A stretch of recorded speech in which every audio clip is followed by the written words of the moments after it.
All right, we are ready to rock and roll, people. All right, people, welcome to another episode of The Experience. It is March 12th, 2025, and it is 9:08 p.m. Central Time here in San Antonio. It's back to being warm again. So we're done with the cold, and we're back to this Texas heat. But what's going on, people? I am Drew, and with me, as always, So Justin with Spinebuster Tees and spinebustertees.com. And he's back, people. You know him. We all love him. That's your cue. I don't know about everybody, but it's RJ the Brooklyn Savage of RJ and the Savage Squad show. I can't imagine anyone disliking you, RJ. You're just awesome in general. Oh, you'll be surprised. Well, you know what I always say. Those people don't matter. Those people don't matter, and you know what else I say to that? Huh. Fuck them. Exactly. Fuck them. Right in the mouth. And the ass. Anyways. Right in the goddamn mouth. But welcome to the show, people. We got some things to talk about this week in wrestling. We're here to talk about a little bit about SmackDown last week, maybe just a few things. If Justin's interested, or if RJ's interested, maybe talk about AEW Revolution. If you're interested. Yeah, you can. That leads me to why I said I did want to talk about something from that show, for sure. Unfortunately, I didn't get to watch it because, like I mentioned to Justin before we came on, something was going on over here at the house. I don't want to get too much into it, but everybody's okay. So my attention was mainly on that than wrestling, unfortunately. But never fear, we have two people who did watch it.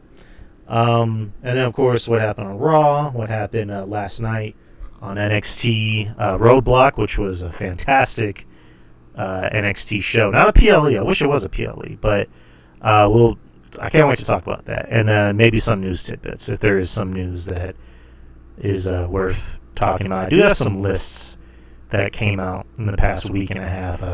So if there's time, we'll bring it up. Justin, do you happen to have any news on you? Not a ton. There hasn't been a ton of news stories that is worth even mentioning. So, right. Okay.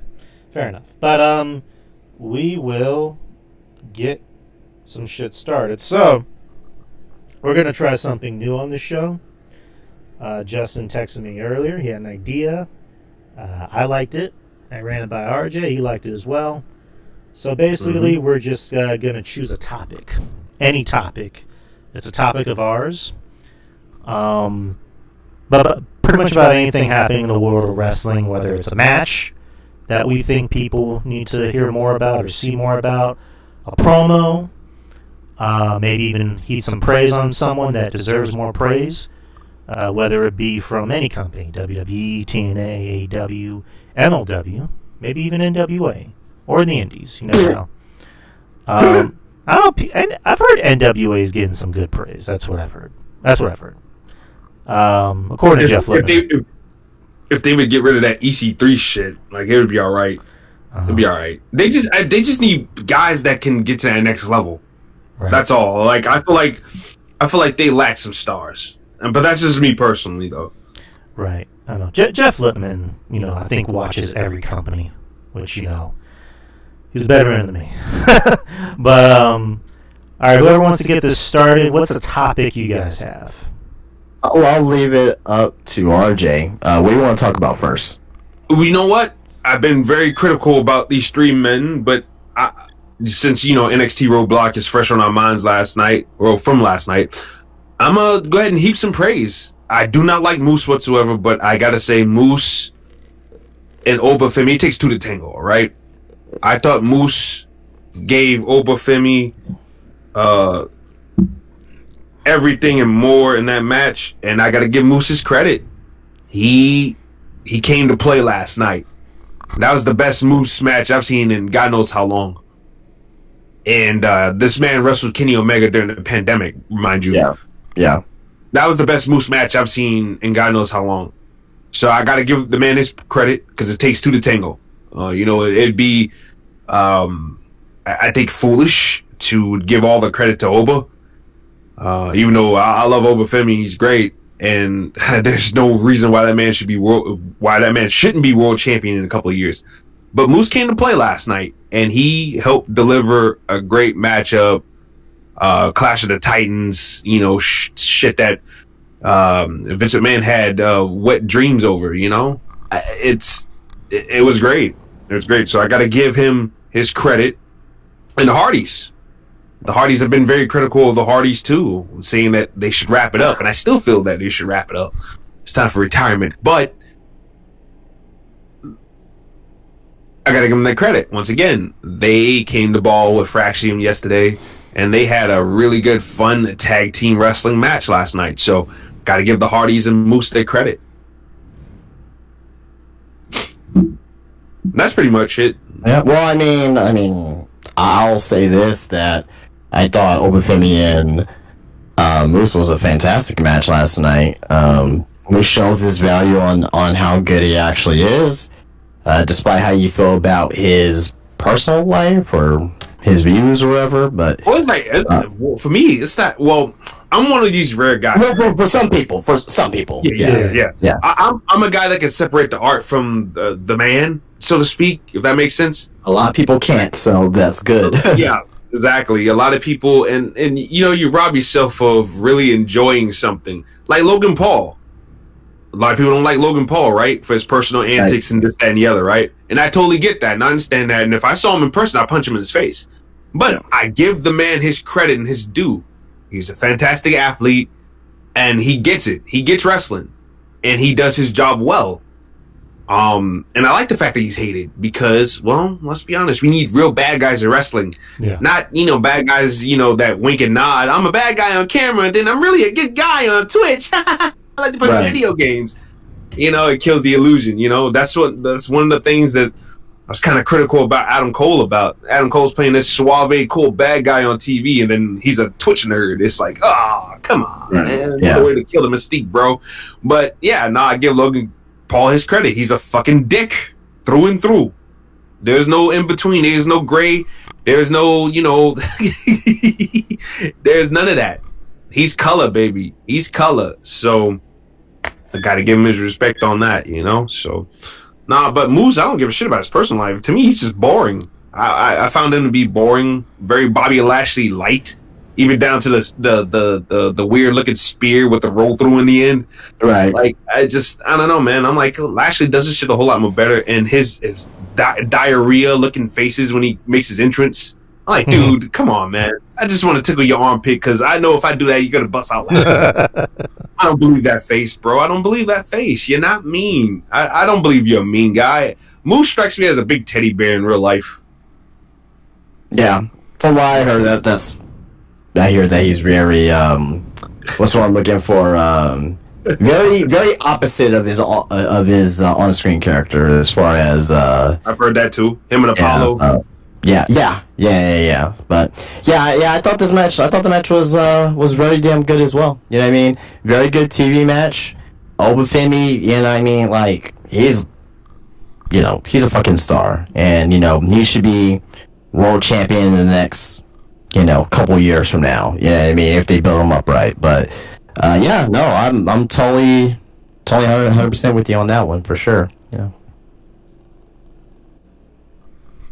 Drew? Okay. No. I was just waiting. Okay, so I'm gonna kind of go the RJ route and give praise.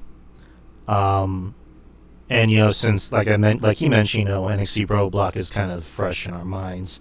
There's some people I want to give praise to that I don't think gets enough praise. He just mentioned Moose. I was gonna kind of mention Moose. I thought Moose did a great job. I was never really the biggest Moose fan. Granted, I didn't really see too much of his stuff. So seeing him wrestle more on TNA, I mean not just TNA, but also NXT, and also now that TNA is more frequently on television now, I get to see more of him. And again, I was never the biggest fan of him. Kind of like RJ said, kind of thought he was a little bland. But seeing him work against King a few weeks ago, that was awesome. You also got to see King kind of come out of his shell and show more of him, show more of And himself. Not to cut you off, Drew, but that was the best match that he's had since being in NXT. Right, Yep. right. Kevin Castle hit it on the head. You know, Lexus King wrestles more like a young Chris Jericho than his dad. Looks like a young Chris Jericho too. Yeah. Yeah, Lionheart Yeah. Chris Jericho. Yeah. And seeing him work against Oba, like, I mean, this might sound controversial. No offense to the ladies. I thought that should have closed out the show. I get why the women closed out the show, because when Ruben was on last week with us, I predicted it's more than likely going to close out because that match has has more stakes to it. And not to say it was a bad match, I just thought Oba and Moose was a little bit better, but that's just me. Everyone knows I have different tastes. And it was a clash of titans, man. Like it's not like it was Oba Femi versus I don't know Tim Buck2. Like, you know what I'm saying? It was Oba Femi versus Moose. Whether we like him or not, but he's a top guy in TNA versus the top guy in NXT. Like that should have been the main event to me. He's like they call him. What would they call him? Mr. TNA or I don't know if they call him something like that. The face of the franchise. Face of the franchise. Yeah. Which is fucking laughable. Given those diarrhea faces he be making. Oh. Well, metaphorically speaking, because he's been there forever. So, in comparison to the current roster. Yeah, and I wonder why. He's been there for almost 10 years and no noticeable movement or jump. Yeah, I wonder why. Another. That's probably why. That's probably why he's been busting his ass these last couple of matches, trying to get in. Exactly. I think he realizes. He would have been signed to WWE a long time ago, though. He had that opportunity to. Yeah, didn't he turn him down, or they turned him down, or something like that? Well, I think he wanted to stick with TNA. I mean, and that was still during the Vince McMahon era too, as well. And I think that was when he resigned. I think that's when they changed into 2.0 originally. So I thought he saw it was like, oh well, they're going in a younger direction, which they did at that particular time. I mean, they still are. They're still doing a younger direction, but kind of at the same time doing some little bit different from what it was from the original 2.0. But I digress. Next praise I want to give is, and everyone knows how high I am on this guy, Ethan Page. I think Ethan Page, this is the best he's ever been as far as a character goes. Him in the ring is, he's serviceable. That's the best way I'll put it. Yeah, he's pretty good. Yeah, he's fine. Yeah, I'm not saying he's bad. It's just he doesn't do anything that's like over the top. He's like a traditional wrestler. That's the best way to put it. His character, which is cool. There's nothing wrong with that. Which is why I like him. Like, he doesn't do flippy doos and yada yada yada. Like, he works the way he should work. But his character, I think, is what makes him so much interesting, because he's no longer doing the smile guy. He's almost like I heard someone say this. He's like he's Canadian Shane Douglas. I don't know about that. I don't know about that. Okay. Shane Douglas, I'll put it to you this way. I think Shane Douglas was more of a heat magnet than Ethan Page. Ethan Page, he did heat, but not like how Shane Douglas did back in the day. Okay, all right. Again, just wanted to point that out. I think Page is better in the ring than Douglas, even down to his finisher. I mean, you're comparing someone who wrestled in the mid '90s to someone who's wrestling 2025. Like, yeah, I mean, even down to his finisher, the franchiser. I mean, that was the weakest finisher of all time. I mean, he did the belly to belly. Yeah. But that was nice. I really do enjoy Ethan. I can't say it enough. He knows how to get heat. In this current climate of wrestling. Right. He has a punchable. He's committed. He has a punchable face. He has great, facials in the ring. He just knows how to do the little things that's kind of a lost art, in wrestling today. And Javon Evans that guy's going to be a star. There's no doubt about it. As soon as he came into WWE, I was like, this guy. As soon as they signed him, I was like, oh yeah, they got themselves a fucking gem here. He's gonna make them. He's gonna make them money. He's gonna sell merchandise.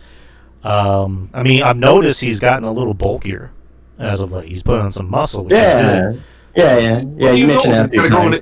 He's got to grow in his grown man's body still. He's only 20. He's kind of like a Black Rob Van Dam in some aspects. Like his personality. And Justin, you and me had talked about this before. Like the way he talks and his cadence, it just sounds like he's talking. It doesn't sound like Yeah, he's being himself. He's not cutting like a real promo per se. He's just talking and just being himself. And they're allowing him to flow like a kid his age would be. It would be weird for a kid from the South to be using big, over the top, dramatic words. Like they're letting him flow in his climate, and it's natural. Which is and it works. And you know what else he reminds me of? I don't know if you guys ever talked about this. I know I talked about it on the other show I did, but the way he talks to his opponents in the ring when he's fighting them and invading them and stuff like that, kind of reminds me of Spider-Man in a sense where Spider-Man be talking shit to all of his adversaries and shit like that. The way Javon, I got you.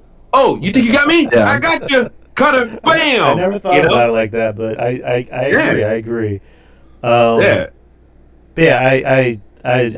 fan of Javon. I think he's I love the kid. I think he's great.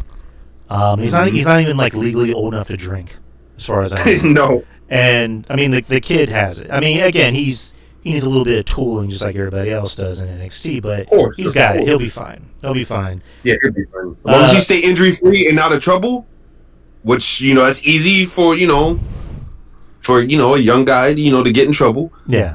And then also if he get hurt, given what he does in the ring and stuff like that. So if he can stay injury free and trouble free, he'll be good to go. Same thing with my man there who beat his ass at the match, Saquon Sugars. If he can stay injury free and trouble free, he'll be good too. That guy's good. But he definitely has something for him too as well. I agree. Yeah. And lastly, this is just minor for me. So celebrities in wrestling can always be a risk, whether they're getting involved physically, like a Logan Paul or a Bad Bunny, or if they're just like there just to, I guess, be a part of the act somehow. Monday, they were in MSG, and of course they had celebrities there, like they announce every week. Oh, look who's here! Andrew Schultz, who's a comedian, which I know him. I don't really watch too much of his work, but I know him. I've seen him in some interviews, and he's kind of funny. He's also a big wrestling fan. He was there, and I thought he did a good job.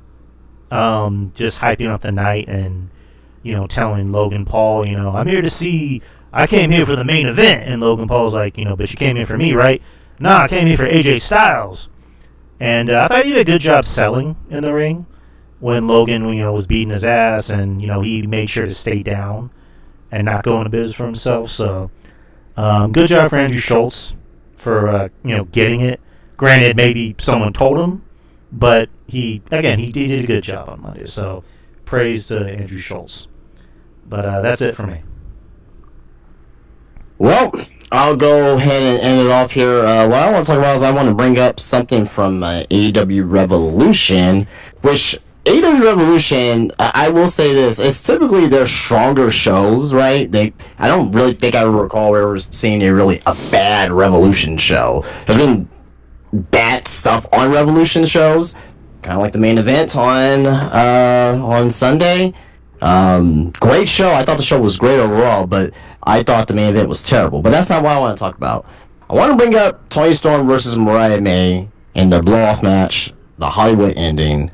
I thought that match was fan-fucking-tastic. It's not for everybody.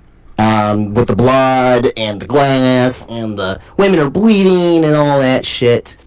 But I don't like AEW, right? Like right now, AEW they're not doing well at all. Like tonight's Dynamite sucked. It was terrible. It was awful. It's a terrible follow-up to a damn good pay-per-view show, right? But like one thing that they got right, and one of the few things that they got right over the year was this feud with Mariah May and Toni Storm. Toni Storm's character, one of the best women's characters I've ever seen. That's number one. Number two, if she would have stayed in WWE, she may have, in Triple H, could have done something, but she's one of the very few that came over to AEW and became a bigger star out of it. I think Toni Storm, out of all the defectors from WWE to AEW, I think I would like to say she's probably been had the most impact. You know what I mean? You could probably say Jericho, but I don't really count quality of work and character and this, that, and the other. No, I agree. I know. I get exactly what you're saying. Yeah, so it's like you could say Jericho because he started off and all that stuff there, but I don't really count Jericho just because like he was a free agent for a little bit and then he went to AEW. But like Toni Storm left WWE, waited her 90 days, then went to AEW. You know what I mean? It was like a straight shoot type thing. So, but the match overall, fantastic. I thought, and I'll say this too. Obviously, Toni Storm's the biggest women's wrestler in AEW right now, right? I'm gonna say second place is Mariah May. I think Mariah May, and I've been telling her since she was in Club Venus and fucking Stardom, right? You know what I mean? So, you know, with fucking, Zaya Brookside, right? And, Mina Shirakawa, obviously. But I think Mariah May is the second best women's total overall biggest talent in AEW right now, as far as on the women's side of things. I have Mercedes Moné as number 3. But they're like that match. They didn't have a lot of time. It was like a 13-minute match. They got everything that they needed to get in in that match. They didn't do a lockup. Mariah May came out of the ring, went straight to Toni Storm. They started beating the hell out of each other. They did a off-stage spot. Then they got immediately back towards the ringside, power driver on the steel steps from Mariah May to Toni Storm. Toni Storm is bleeding buckets, right? And then all of a sudden, they both get, the two, champagne buckets, right? It had glass in it, and they do the Taipei Fist death match from ECW, from E and Axel Rotten. That was all homage to that, right? Even though I'll admit I don't think that was really needed per se, but whatever, right? But then the spot on the glass, and and that incredible shot of Toni Storm with her eyes open, looking dead, right? Looking like something from a horror film, right?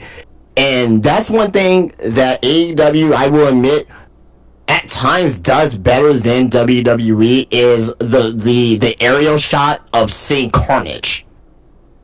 Seeing carnage, the blood. They did that with the Swerve match versus Hangman Adam Page, the Texas Death match, and they did with this match here. I thought that's a shot there that makes a career right there. I thought that was an incredible shot that they did there of seeing that. So you see that, you see all the blood, and I think this is probably the bloodiest AEW match of all time. Like between both competitors, like Toni Storm was like she it looked like she was fucking dead. You know what I mean? And Mariah May was dead. Like if Mariah May was the only one that was bleeding, I would say, damn man, that's the bloodiest I've ever seen a woman. In an AEW match, bloodier than Britt Baker, bloodier than who was it? The Bunny, right? But Mariah May was bleeding buckets as well. But Toni Storm was like at another fucking level. It was like her whole face was red, makeup running down. Like it was a great shot. But how they tie back into the story, because the story began. Remember how the story began? Mariah May turned on Toni Storm after Mariah May beat Willow Nightingale in, I think it was the Owen, right? Yeah, with the Owen. Yeah, in the Owen. Got the shoe, beat the hell out of Toni Storm. Toni Storm was bleeding, and that's how we started the feud, right? Yeah, so it had to end that way. It had to end that way. It had to end that way, the same exact way that it started. And the ending shot of it was Toni Storm hugging on Mariah May, right, on top of the stage, on how they used to do it, right? Mm-hmm. You know what I mean? When they're on both sides, how Toni Storm used to hug Mariah May, and it says at the end. I thought that was fucking fantastic. Great. Yeah. I thought, no, definitely. to me, that was by far as the best. Obviously the best AEW women's feud, possibly the best feud. You can possibly say the best feud in AEW history, and it's the best match. As far as the women's match in AEW history, fantastic stuff. I know it's not for everyone, right? But just there was a reason behind the blood, behind everything. There was a story behind it. So I would, if it was just like a match, just because it had blood in it, and this didn't really have the heat for it, I'll be like, okay, good match, but like I wasn't really enthralled in the story. No, this warranted an ending. It was needed for this, and I thought it was fantastic. And I think at the end of the year, this is gonna be up there for possibly match of the year. You know what I mean? Right now I don't have it as my match of the year, but it'll be a candidate. But as far as women's match of the year, it's gonna be hard to beat this one. It's gonna be hard to beat this one, in my opinion. Oh no, I definitely. Hey man, word for word, bar for bar, I agree with everything you just said, man. Usually I don't care for all that unless I know what I'm getting. Like Ring of Honor used to do, fight without honor, and sometimes the shit used to get brutal. CZW, Right.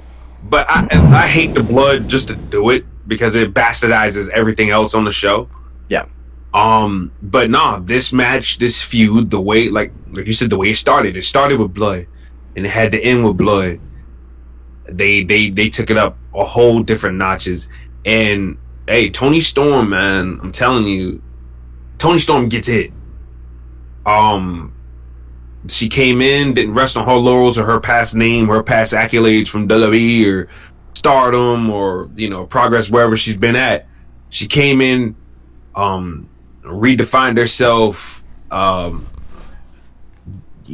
up with a whole different gimmick, identity, and has been working this shit, man. And Mariah May, a lot of people, Tiffany Stratton clone, this, that, and the other. She's just another blonde. Nah, she's fucking tough, man, and she's very good. I knew about her in Stardom because a couple of my friends, they like Stardom and everything like that, and they was talking about this girl with Mina Shirakawa, and because I always thought Mina was hot, and I'm like, whew, Asian lady shit. I mean, obviously, Oh my god! So I was like into her, but I'm like, okay, she's got I think Zaya Brookside was a part of that crew too, right? Yep. Yeah, so she had a nice little crew there. And Mariah May, I'm watching her wrestle. I'm like, okay, this girl's got some moves. She can go. And then, she goes to AEW. And you kind of waiting to see it. I think she was kind of holding back a little bit. And then, boom, just exploded with the Toni Storm feud and everything like that. And just really good layered storytelling and everything like that. And it paid off in a big, big way Sunday. So I'm happy. See, that's the kind of shit that I like right there. Something that has a purpose and a meaning, not just to do it. Now, I think hardcore fans, they don't get that sometimes. I can see a great match anywhere. I can go to a fucking indie, an hour away from me and go see a great match if I want to see a great match. But if this is televised, show me why I should be invested in your match. Yeah. If all you're going to promise me is a great match and nothing else building up to it, then why should I care? Like I said, if I want to see a great match, I can go on YouTube and see a great match. I go to say indie that has no real storylines to it, and I can go watch a great match there. Like if it's episodic television, you gotta show me, you gotta pull me in. And that's one thing Toni and Mariah has been able to do with this feud. And I'll also add to this, I'm sorry to cut you off, but I'll forget if I don't mention this, but as much as we give Tony Khan shit, we blame Tony Khan for, whatever the company, it's warranted, obviously, because the company's not great right now. But let's give him credit for this particular feud here. Let's give him credit for this, because, like, you know what I mean? Like, every 10 no's, you get one yes, and this is his one yes right now, so... absolutely. I mean, obviously, because we say like, oh my god, Tony Khan, he sucks, with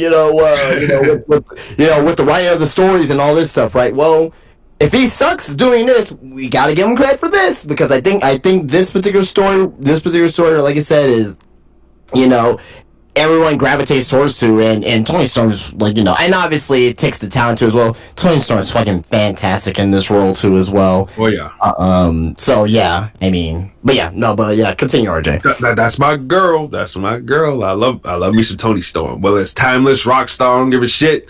I love me some Tony Storm, but damn, I forgot what I was getting ready to say.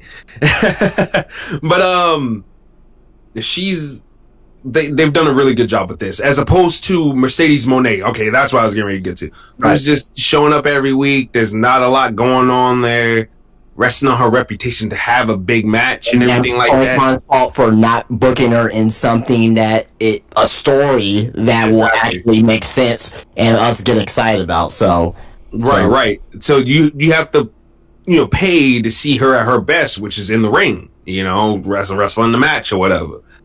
But the investment going into the match is just like, you ask me to watch the television, you ask me to watch these shows to see, the big stars and everything like that. But right, she's not giving me anything to want to see the match, although I know she's going to put on a good performance and everything like that. It's just that getting there is like pulling teeth. It's like, bro, come on. The only feud I've been really entertained of hers so far, and it was completely one-sided if we're being honest, was the Harley Cameron stuff. Oh, yeah. Well, Harley Cameron was trying to get a match out of her. I thought Harley Cameron did a good job dragging a dead horse, if you ask me. And Harley Cameron's stock has never been higher until now, because where the fuck she's been since.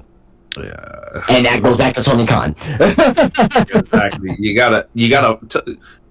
Him and Triple H do bad job. They hit this lightning in a bottle, and they do a bad job of the follow-up, man. Right. They do a bad job of the follow-up. I'm noticing that between those two. You got to ride the wave, baby. You got to ride the wave. You got to ride it.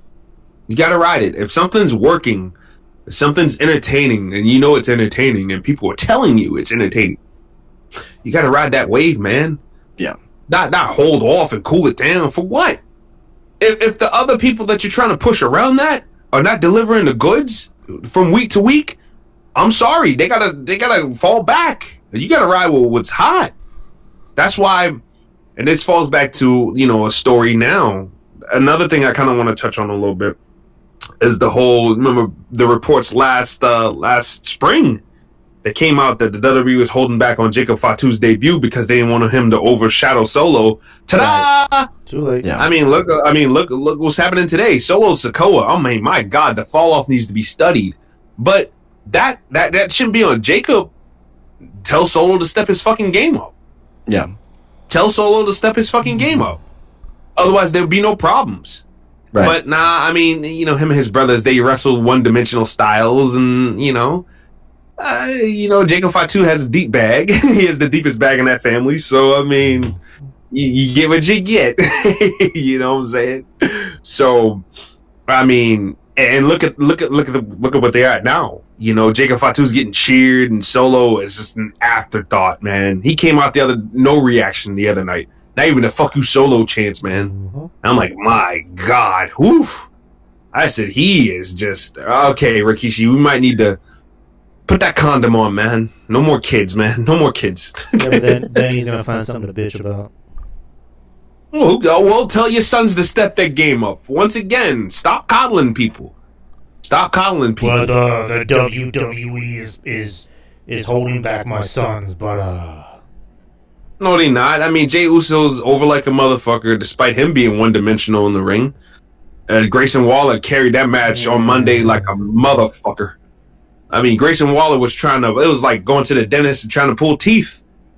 Hey. He was out there flying around. He even did his old move there, the roll through the ring into the fucking flatliner. I'm like, wow, Grayson Waller is actually trying to keep me invested in this thing, because I don't give a shit about this at all. Otherwise, I don't know. Those yeets are starting to go down week by week, but that's just me. No, I mean, but once again, it goes back to the one-dimensional thing, right? Yep. That's all you're known for, of course, and you can't give anybody else a reason to want to see you besides doing that. How many times can you go around the world doing the same thing over and over again? Okay, I have an interesting topic. There's just something I would want to Well, first, I want to hear your thoughts about the Tony Storm match with Mariah May. or not even the match, but like just Tony Storm in general. Like, I would like to hear your input. Who? You? Me? Yeah. It was just me and RJ talking about it. I didn't see the match. Well, what about Tony Storm's character and her character? Can't tell you what I don't know. I mean, I don't love it as much as you guys, but it's working. That's the best way I can put it. Okay, that's fair. Okay, it works for me in two different ways, man. I'll say it like this. It's just like I always say, it's not for me, but it's working, and that's all that matters. Okay. The point of wrestling is to get yourself over, and she's gotten herself over, and it's working. It's still a thing that's working, even though it's not a thing that I necessarily overly love. I'll just leave it at that. But, yeah, that's about it. But, I kind of wanted to ask you guys something. So, this is something that's been kind of like on my head, or in my head for like the past month or so. Is there a difference between being over or just being popular? So being over and being popular go hand in hand. Right. Right. Like if you're popular, you're over. Okay. Right. So, and that can be both ways as well. You can be over as a heel. Over doesn't mean that you're getting a good reaction. Right. You can be over as a heel by getting so Logan Paul, he's over. He's over as a heel. You know what I mean? MJF over as a heel, right? It's the same thing. They go hand in hand. I don't really see much of a difference in it. Being over is basically gaining a reaction wherever you go. Yeah. And basically, but popular could be with like merchandise sales and other than as well. So it could be a slight difference, but in most cases it goes hand in hand. In my opinion. I'm kind of with you on some things. But, like, when I think of over, I think of over. I think of guys who are going to stand the test of time. Like a Roman, like an Austin, like a Rock, or the Hardys, where they can enter any building in the entire world and they're going to get a fucking huge reaction. Even if there's like 12 people there, they're going to get... Right, but I see what you're saying, but that's not the way the term actually is. The term is actually, are you getting a reaction, and are you getting a reaction for, a sustained amount of time? Mr. Kennedy was getting reactions for a sustained amount of time, right? Is he a legend per se, or a Hall of Famer? No, he's not. But he was over at a certain point in time. You know what I mean? Like LA Knight, he's over at this particular point in time. He's over. Mm-hmm. Will he be a legend or whatever? I don't know. Right now, I'll say no. You know what I mean? I don't think he'll be a Hall of Famer, but who knows, right? Coco Beware was a Hall of Famer, but he was over too at a certain point in time as well. So go ahead. I'm sorry. No, I'm just gonna say so. I hear what you're saying, but like the term is it like. It's basically, are you getting a reaction, or are you keeping that same reaction either higher or at a certain peak for a certain amount of time? Right. When I think of popular, it's kind of like how you just said it goes hand in hand, but it can be subjective. It could be someone like a Jey Uso who, he got over, and that's again, that's the point. That's the whole point of this shit, is to get over in wrestling. But it becomes a thing of, you have to think about it of, okay, he wins the title at WrestleMania, then what? If you don't have an answer, then that kind of answers the question. Someone like Cody, who finished his story, it's like, okay, he won the title, now he can do A, B, C, and D. When Austin became champion and became... Well, hold on, no, let's not give... Hold on, we're not about to just say that Cody had a fucking great start to his title reign. No, I mean, in some ways you can say it's been a dud, but he's still the biggest babyface in the company. He sells merch, he moves ratings, he moves tickets. That's kind of my point. So I'll give Cody this. Roman. I give Cody this too. He doesn't rely on one catchphrase to stay popular either. Right. I mean, some of his stuff is are people looking past through Jay's previous work, like I'm not talking like the casual fans. I'm talking like people like us. Are people looking through Jay's past previous work and kind of like not giving him the flowers because he's through a catchphrase right now? You know what I mean? Are we not paying attention to like his previous growth and to see where he's at now and be like, okay, well, his story is from what happened in the past and now what he's doing forward as well, and the catchphrase is a part of that as well. Well, but it seems like that's his crutch though. Like he goes back to that he's evolved. That time during the pandemic was a blessing for that dude. So Stone Cold Steve Austin did what for a couple of years, and that was fine. But Steve Austin, though, that was in the latter years. Yeah, no. We're not gonna do that. We're not gonna do that. It's the latter years for Stone Cold, but Jey Uso's in his prime, so it's okay for Stone Cold to do it, but it's not okay for Jey Uso. It's still okay. But Steve Austin still cut compelling promos and still had like good matches and feuds with people at that point. Okay. Jey Uso, I'll give you that. We're not talking about like Jey Uso. I'm sorry, dude. Like him past the Yeet stuff, the promos have not been good. You down to be Uso? They down to be Uso? Everybody down to be Uso? Like, dude, where's the new material? Where's the fresh material? Your brother is over on the other side cutting compelling promos over there. You know what I'm saying? Jimmy's looking good despite him getting his ass whooped pretty much every week. Yeah, Jimmy is cooking with the promos and shit. You know what I'm saying?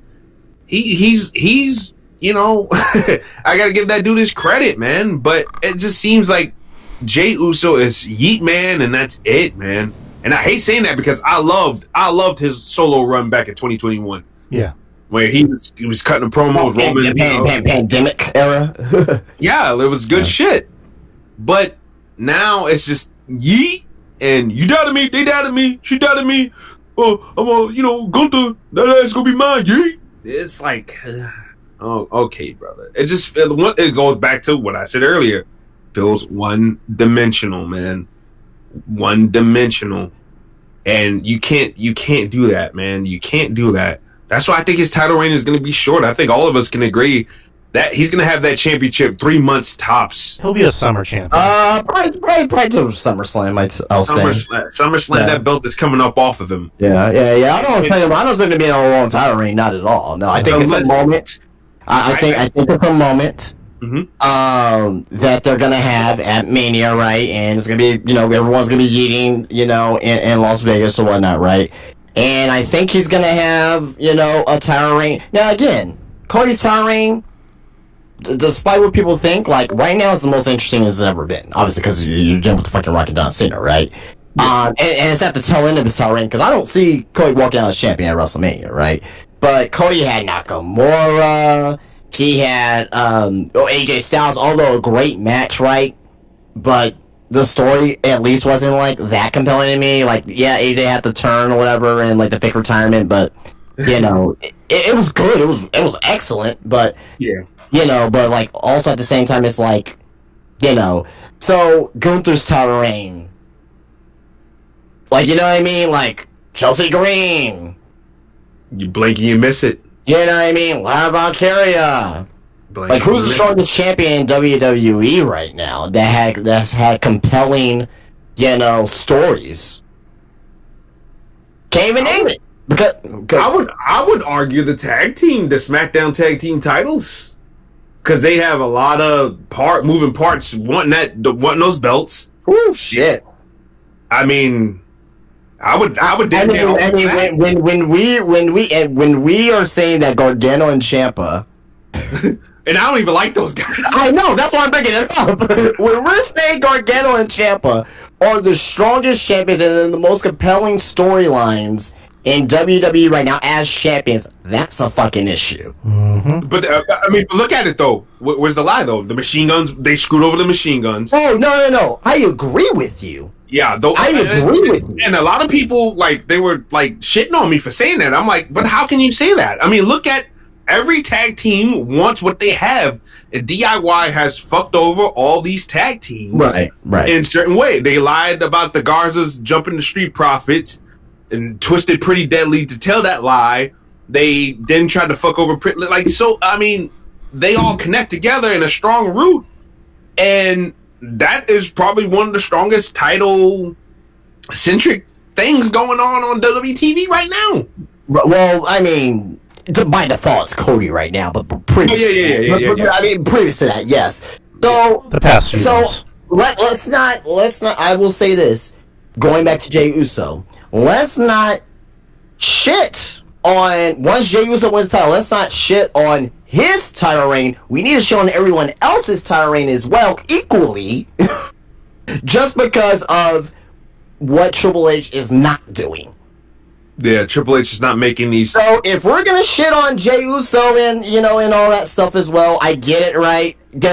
I will say you got valid points, 100%, right? Right. But if we're gonna shit on the title reign, let's shit on everyone else's title reign that's not living up to par as well. Because once Tiffany Stratton, I hope she wins, right? What the fuck she's gonna be doing after that? Who's she gonna be feuding with, right? Oh my god! I fear Charlotte is taking that belt off of Baby Barbie there. Well, we'll see. We'll see. We'll cross that bridge when we get there. Oh, yeah.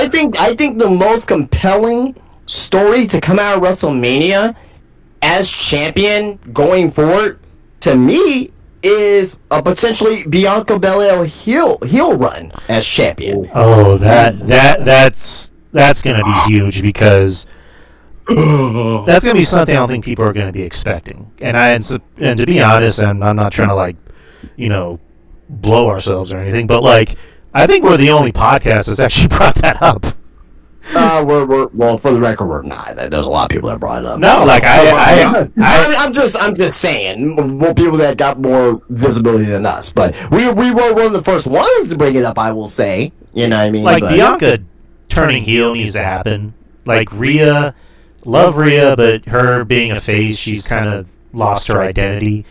I think if she's I don't see that. I don't think she lost her identity. I think as of right now, she's lost without someone being there with her, because she's lost without the Judgment Day, right? She's lost without Damian Priest, and at this time she feels like she doesn't have anybody. Speaking of a guy that's lost, Damian Priest, my god. Well, regardless, I mean, he's gonna be going against Drew McIntyre for I don't know what the fuck is gonna happen with that. But. Oh my god, he needs Rhea badly. Something they need. I mean, they're still professional on TV though. And I said, look, I brought this up. We talked about this last year, Drew. At one point, you told me, and I remember things, that you said that Damian Priest could be in the main event of WrestleMania. I said that? I did not. Yes, you did. I do not forget these things. You said that he would be on the marquee. Damian Priest. I was like, Damian Priest? Are you sure about that? You said yes. At this point, I think Damian Priest is just barely holding on to what he had this time last year. They're still pushing him, but there's I don't feel anything with him as of right now. No. So Me neither. I'm not moved either. And it just goes to show you that certain people need people like The Miz. The Miz is at his best when somebody's around him. Maurice, Morrison, somebody. I thought him and the B team, that was pretty nice for what it was worth. Right. But certain people need other people around them. Not everybody's cut out to be just a solo act. I'm not saying you have to be in a tag team, but not everybody's cut out to be, be by themselves completely. Certain people thrive off of playing off other people and having those relationships. Right. And I think he's a guy. The charm was having, him and Rhea, because a lot of people have, one of my best friends is a girl, right? So people can relate to that, and it's cool to see that on screen. Two friends whipping ass together. That's cool. And even going back to the Judgment Day, like that kind of stuff just works a whole lot more. And people are just not everybody's cut out to be solo. So I think Priest needs something, man. Turn him back heel, maybe get him with the groupies again. I don't know. But do something interesting with the dude. Him as a cut and dry babyface coming out raising his arm. That's boring. I mean, the bell rings, and he's great. Like he's great in ring. Oh, he's fantastic. He's cut out a lot of the cruiserweight moves, which I'm glad, because he almost broke his neck doing that rope step dive thing. I'm glad he stopped doing that. But Priest is good in ring, man. But it's just getting there. It's just like, oh boy. I mean, I've said about Priest before. He's always good when he sounds like he's just being himself. And whenever he tries to cut these promos in ring, he tries to be Mr. Tough Guy or Mr. Cool Guy, and it's like, I'm not buying it. Like you sound like an actor who's trying to play a role. And yeah, I've seen you be charismatic and charming before. It's going back to Jey Uso. Like I know he has it in him. I just don't know why he's not doing it anymore. I don't know if maybe someone in the back is telling him don't do it or do more of this. And it's just like with this Triple H, era of booking. Yeah, there's been high spots. There's been Liv, who I think this is the best we've ever seen her at as a wrestler and a character. I mean, she's so far my women's wrestler of the year. I mean, there's even a debate saying she's maybe most improved. Yeah, I agree with that. Well, I would probably give that to her last year. Right. Yeah. But yeah, it's just like I don't know if maybe some people do need scripts, or if there's just people who are just naturally good. And with Damian, I don't know. Like I don't know if he needs a script, and whatever script they're giving him is just not so good, or maybe he's just afraid of being himself. I don't know. I don't know what the issue is with someone like Damian, but I know. I'll tell you what, I loved Rockstar Damian Priest in NXT when he was coming out. Fucking showing up out of nowhere. Yeah, he's in the nightclubs, the hot tubs with the big titty lady. Yeah. I'm like, damn, that lady got some big old ass titties for WWE TV, bro. But yeah, no, like when he was doing that, it felt. It probably wasn't him in real life, but given what he looks like, it felt natural, at least. Like, I believe Damian Priest can bag women like that. I believe Damian Priest is in the nightclubs hanging out and doing all kinds of weird shit. But, I don't know, man. It seems like then they made him, he's a good guy, and then he's a bad guy when he snapped. Like, and it just went downhill from there as far as like character work with him goes until the Judgment Day. And even at that, it was hard to kind of buy him as the mean tough guy. But him as the party guy who was kind of slimy and catching people off guard and this, that, and the other, that was kind of cool. To me, that was where he was at his best character wise. That was pretty fun in NXT, but they cut that shit real short. Not mean real short. Yeah, but so far NXT's killing it with the characters and the women. Seems like there's a lot of women and there's a lot of good women on the show, to where it's just like the women can probably just have their own pay-per-view because there's a lot of them and they're very good. Well, Drew, did you hear about the rumor about what is it, Revolution? Evolution 2, which I'll tell you what. It wasn't the greatest pay-per-view in the world, the first one in 2018. Right. But me and my brother had so much fun watching that. Like, me and my brother we loved watching that. That was great. Like, we had fun with that. Right. That was really good shit. Right. And I think they should bring it back. And you can combine, shows. You can bring in NXT women like Stephanie Vakor, Julia, Lash Legend, Lola Vice, and then, stick them with, Tiffany Stratton and Bailey and Roxanne and people like that. Like, that'll be a great show. You bring in the TNA girls too. Oh, I mean, fuck yeah. I mean, I would probably choose 3 of them: Masha, Zaya. They should have a TNA Women Knockouts Championship match on Evolution 2. I think that would be fantastic for the company. Masha versus Zaya Brookside sounds pretty damn good to me. Those two are like, I don't know. That TNA Knockouts division is kind of, I ain't gonna say weak, but it ain't really loaded with. I mean, as of right now, it's weaker than it's ever been, in my opinion. But But, all right. So we spent about close to an hour. That was pretty fun. We'll do, like I said, it's gonna be like a weekly occurrence, just bringing up random topics. But well, I mean, we kind of went longer because I brought up the topic about being over and being popular. But that was interesting No, hearing. it's good. It was interesting Yeah, hearing. no. Good. Yeah, it was interesting hearing both of you guys kind of go over what you think is popular and over. But yeah, let's kind of talk about the shows for a little bit. So SmackDown, we won't go over segment by segment. We'll just kind of run through the card. Yeah, Tiffany Stratton versus Piper Niven. Tiffany Stratton won. You had Motor City Machine Guns versus Pretty Deadly versus They got the win. Those Scars. Yeah, Pretty Deadly. I'm happy. I like Pretty Deadly. I like them.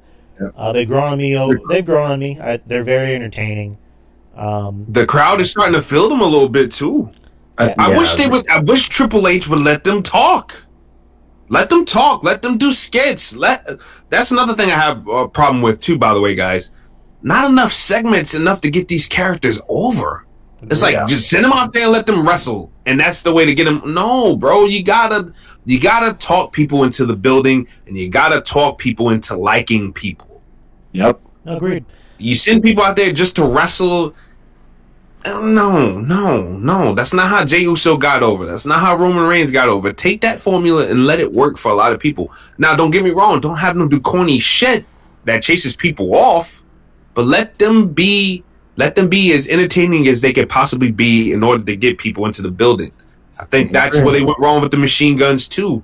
Just send them out there to wrestle. They're great wrestlers. Don't get me wrong, but Shelly can talk, and they still have not really fully introduced them to the audience and wonder why they're not over. And it doesn't help that music is awful, by the way.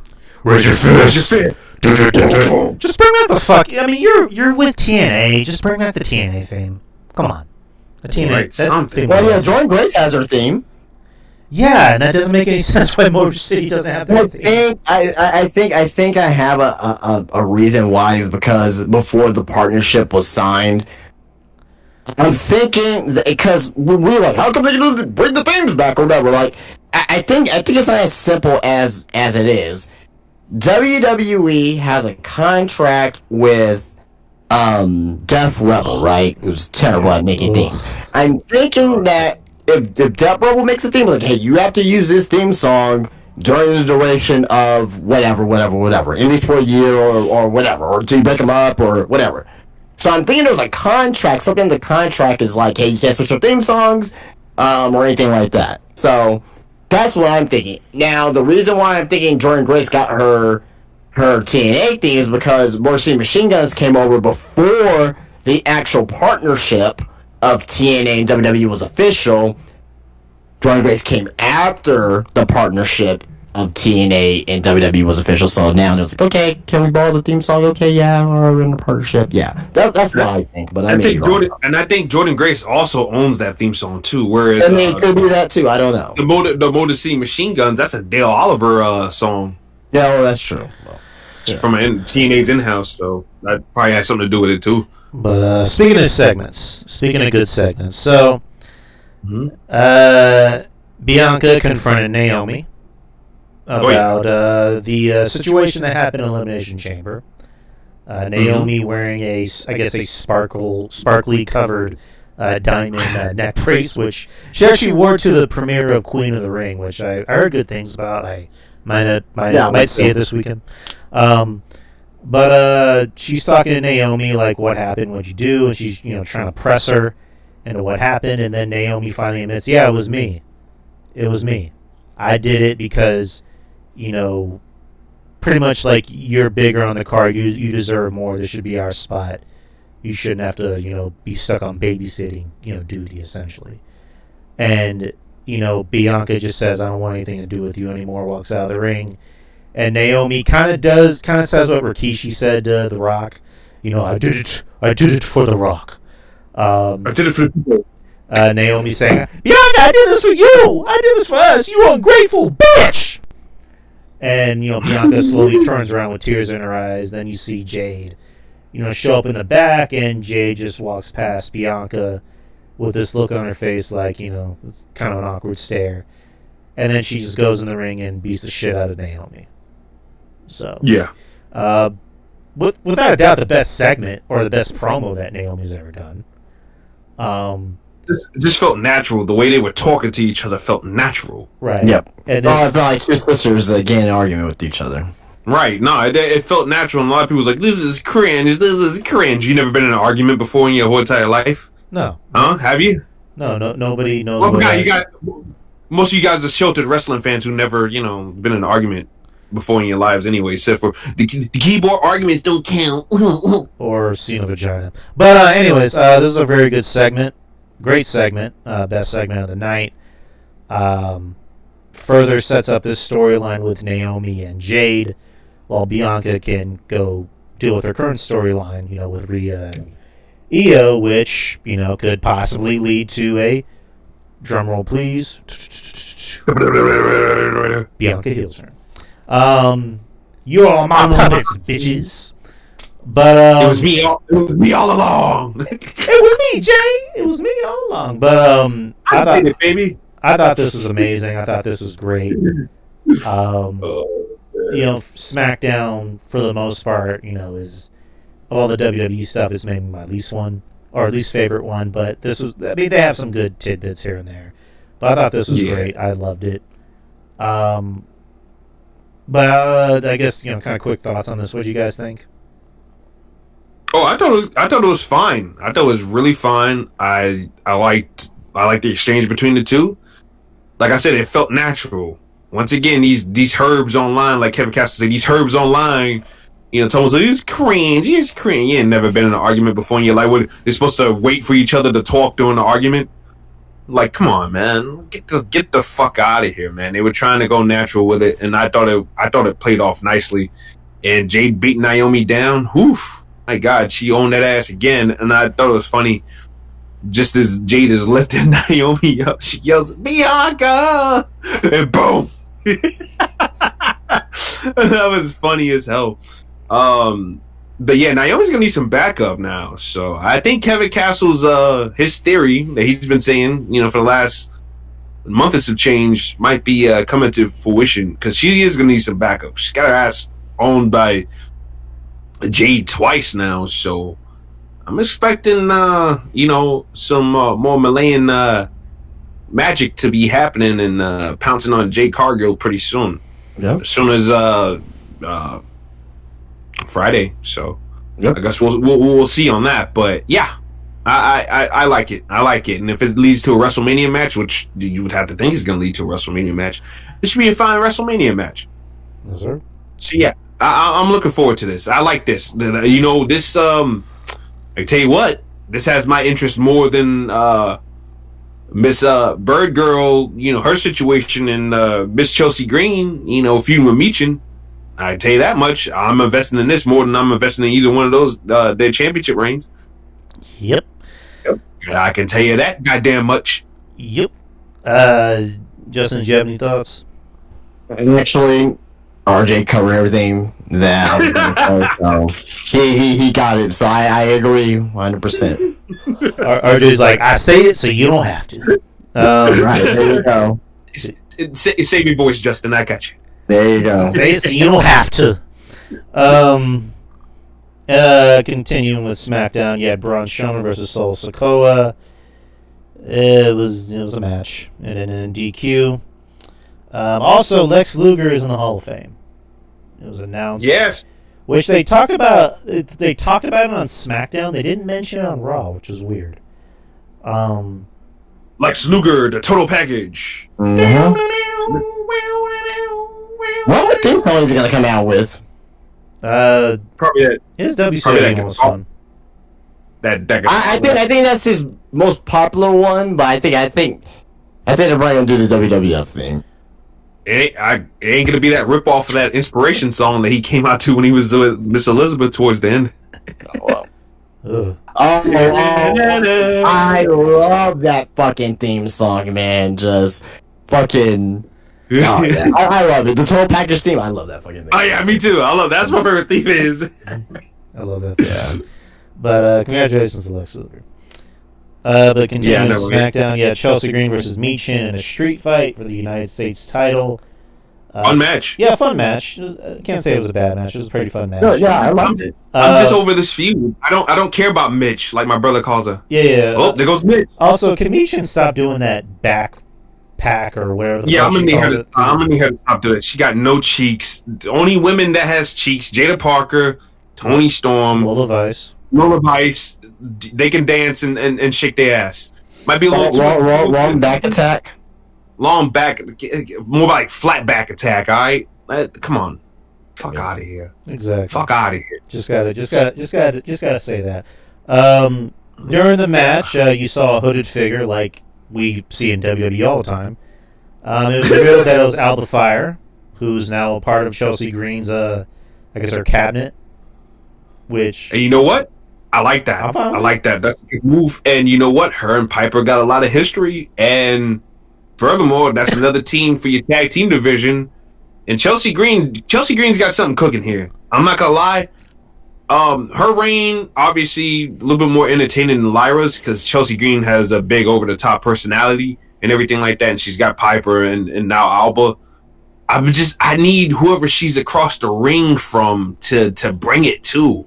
To me, Michin ain't got that personality, man. no. She ain't got it. She's got the skills in ring, yes, without a shadow of a doubt. She's great in ring, but she just ain't got the big personality to match Chelsea Green. I'm gonna need whoever Chelsea Green feuds with next, which they've been teasing Zelina Vega.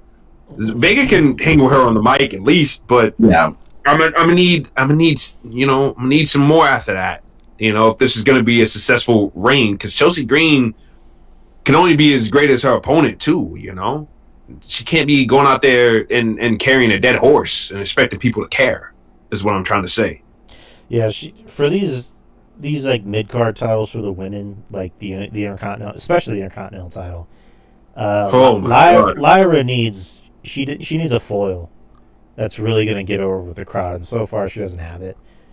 Chelsea needs. I would say bring back. I don't know if she's healthy yet, but Kiana James, if they can give that girl some mic time, could be that. I think I don't know what's going on with her, but I think yes, I agree. Kiana James is hot, by the way. She has some new titties. I didn't want to say that, but there you go. He said it. Fuck it. He said it. God damn it. But yeah, Kiana James is hot. Yeah. And the opposite of Chelsea needs that baby face that people can believe in, and they want to see Chelsea get her ass beat by. But I mean, in all actuality, they should just like combine the titles and just combine it into the Intercontinental title. Yeah, I think so too. I think that was the mistake of having two. Yeah. Just should have started off as one to see how that goes, and then you, if it turns out great, then you separate into two. Only one was warranted, not two. In all actuality, there really should just be one title on each show, except for the two world titles. You can get away with that. Yeah, that's fine. I got no problems with that. But when your division is dead, when you don't have enough strong names, enough as it is, to even go after certain women's champions, because people were, what was the scuttlebutt of Rhea? Rhea's so damn dominant. Who's believable to go up against her? You know what I'm saying? Exactly. So but the mid card is even worse because Triple H has done a bad job of establishing these girls. Whether it's okay, like I said, fine, ring the bell, ding, ding, ding, but talk me into wanting to see these people too. And it doesn't help that every match is 50-50. Nobody's really being built up as strong as far as like an in-ring presence goes anymore. So it's like, why do I care? Give me a reason to care. Right. I'm gonna need, like I said, bring back Kiana James, have her beat the shit out of Lyra Valkyria, have her try to give her a makeover or some shit, like do something cheesy like that, but something that people can follow, like make her a villain, like she can do it. But Triple H has got to take the time to establish it, man. He's got to take the time to do it, bro. Just sending Ivy now running down to the ring like T1000 and expecting her to get over. That's not it. You got to build Ivy now up. You got to build these people up for the job that you're trying to put them in. And you can't get mad when the people don't respond. When you don't do a good job of establishing these people. I mean, you have Roxanne on the main roster. Just have Roxanne win that Intercontinental title. and just have them feud like they did in NXT. If you really want to get Roxanne's already doing fine, but like, if you really want to get Lyra over as a babyface. And they match up. They match up pretty well. My thing is just, I still don't buy Roxy as a mean girl. Yeah, I was gonna say that her and Wesley, I don't buy as heels. Cause no, I don't. I don't. Wes, when he tries to act like mean, I'm like, you sound like a nice guy. You sound like. I know, right? Come here, boy. Dap me up. Dap me up, nigga. You sound like one of my friends that tries to talk shit while we're playing, NBA Live, and it's like, you're still a nice guy. I just don't buy. The only time I bought him as a heel was when he was beating up Jessica Havoc. That was the only time. So you got to put Wesley in there with a woman or something like that for me to buy it. Like Wesley needs to be a face. There you go. Yeah, he needs to be a face. I mean, I get why Shawn Michaels does it. He tries to see where people are good at, but Wesley's not a good heel. Like what they need to do is just have Tyson and Tyron. I do like the group. I do like the group though. Like as a unit, I like the group. Yeah. Yeah. I fuck with it, but it's just come on, man. I don't buy you as a mean guy. Like Wes, you just go back to Nash. Just put him back with Nash Carter. Do MSK again. That works. Roxanne, love Roxanne to death. Like you said, I just don't buy her as a mean girl because she just seems like she's an actress trying to play a villain. Cora Jade fits that bill nicely, and Cora Jade has switched herself up to. Well, from what I heard, Cora Jade's not exactly far from that personality, but that's all right. Yeah, that's all right. We all need mean girls in our lives. She's from South. South side of Chicago. So there you go. Yeah. Yeah, I mean, just not ones that like to tickle our butts. Oh, but yeah, we all need we need a good mean girl in our lives. Is that why Braun dished her? No, don't touch my asshole. Don't touch my brown eye. Jesus. Wrong hole, Cora.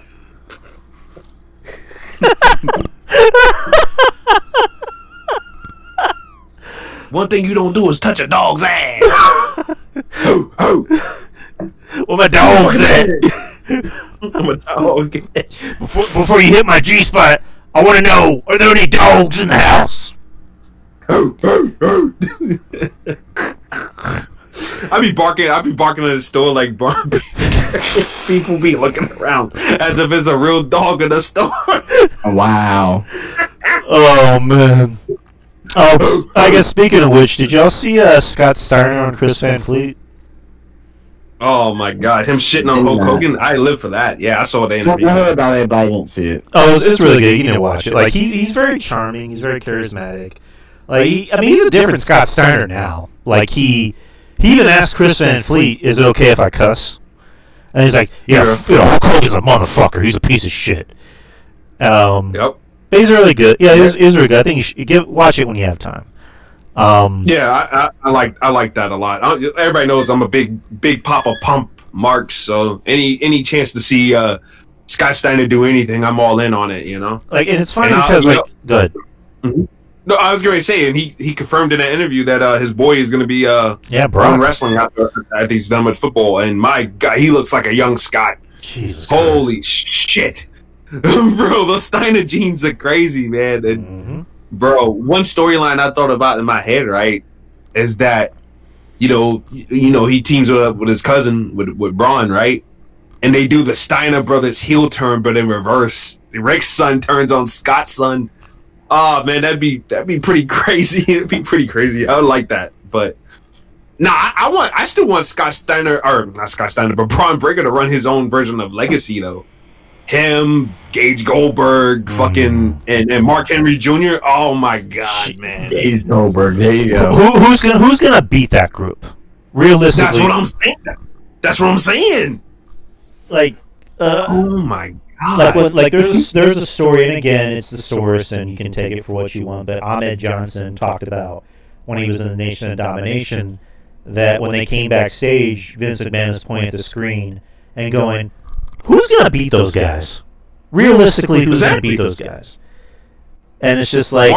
Mark Henry, Ahmed Johnson, fucking God, all those guys are huge. Those guys are huge. I think The Rock was the smallest guy out of all those fucking guys, bro. Give or take, you know. Yeah, and it's just him. He wasn't even that small to begin with, but compared to like Ron Simmons and Ahmed Johnson and Mark Henry and even D'Lo Brown, like by comparison, he was like the pup of the group. He was like the run of the litter, and he wasn't even that small. Yeah. But I don't know. I love to hear that. But yeah, the Scott Steiner review is kind of really fun. Like he's very candid about his past, and he kind of like he admits that he cringes at a lot of the things that he did back in the day, like hazing and shit like that. And well, at least he's man enough to admit it. Right. Most people, they stand by what they do and don't admit, anything and try to grow.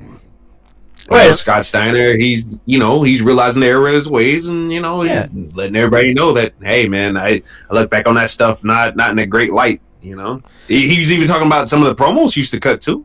Right. Sleeping with all the women and everything like that. He cringes at that. Right. Like and he talks about.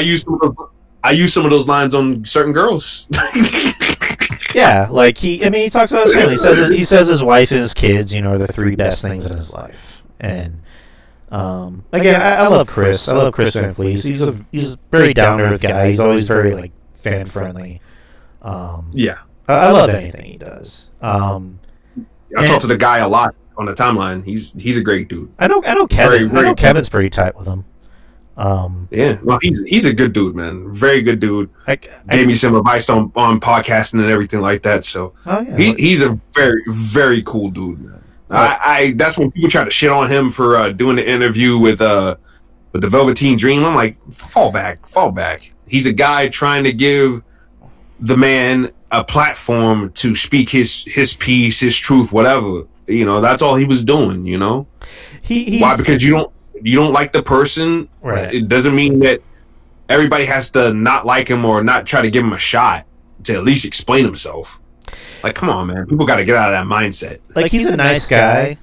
He doesn't try to like ask those like deep, personal questions. He wants to have fun, but at the same time, he'll challenge his interviewers. Like when he had Dave Meltzer on, and they were talking about the star ratings, and Dave Meltzer's like, hey, 4.5 stars is still good. It's still the same thing. And Chris is like, no, it isn't. Like, it's not the same thing. Like when he was talking about how, like, why hasn't Kurt Angle had a 5-star rating from me? He's like, well, 4.5 ratings is still the same thing. He's like, no, it isn't, Dave. It's not. But he wasn't trying to be kind. Speaking of Dave Meltzer, he gave Sami Zayn and Kevin Owens 5 stars. I mean, that kind of seemed like that was his match. Which, I mean, it was I love it. I mean, that's my match of the year right now. No, it was a fun match. I even said I liked it. It was a fun match. But it's just like that seemed like the kind of match that Dave Meltzer would love and adore and worship. But yeah. But let's move on with SmackDown, then we'll move on to other things. Drew McIntyre versus Jimmy Uso. Drew McIntyre won, and then you had the main event, which was for the United States Championship. LA Knight versus Shinsuke Nakamura. Fun match. Really nothing to write home about. LA Knight got the win. Now LA Knight's the new United States champion. Hey, can we just say this, by the way? There was no reason to take the belt off him at all. No, there wasn't. No reason for him to lose that belt to begin with. Should have been champion for all that time. Shinsuke Nakamura, look, I love Uncle Shin, but it's time to go home. It's time to pack it up. He's washed. Which segues into his contract is expiring, and WWE will not renew it, which makes sense. I mean, WWE's, like we mentioned before, they're going through a youth movement, and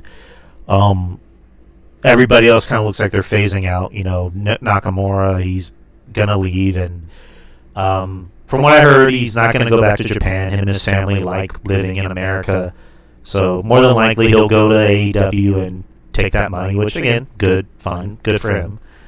Carmella is gone, and that's another story entirely. But yeah, Nakamura, kind of like the biggest what ifs in WWE. It's like when you look at his career in the company, not bad, but it's like the way he was booked was questionable. It could have been a whole lot more than what it he was. should have been AJ Styles for the title at one point. Yeah. They didn't give him that opportunity though. And then he became the Nutcracker for some reason. And Nutcracker Nakamura was funny.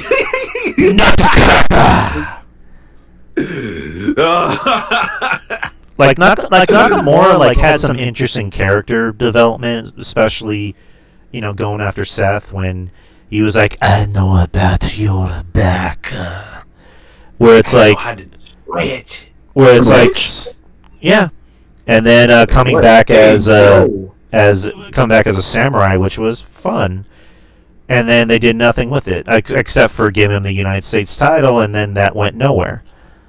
I mean, obviously his biggest moment was when he debuted in NXT against Sami Zayn at TakeOver, which that was huge. I remember that. That was huge.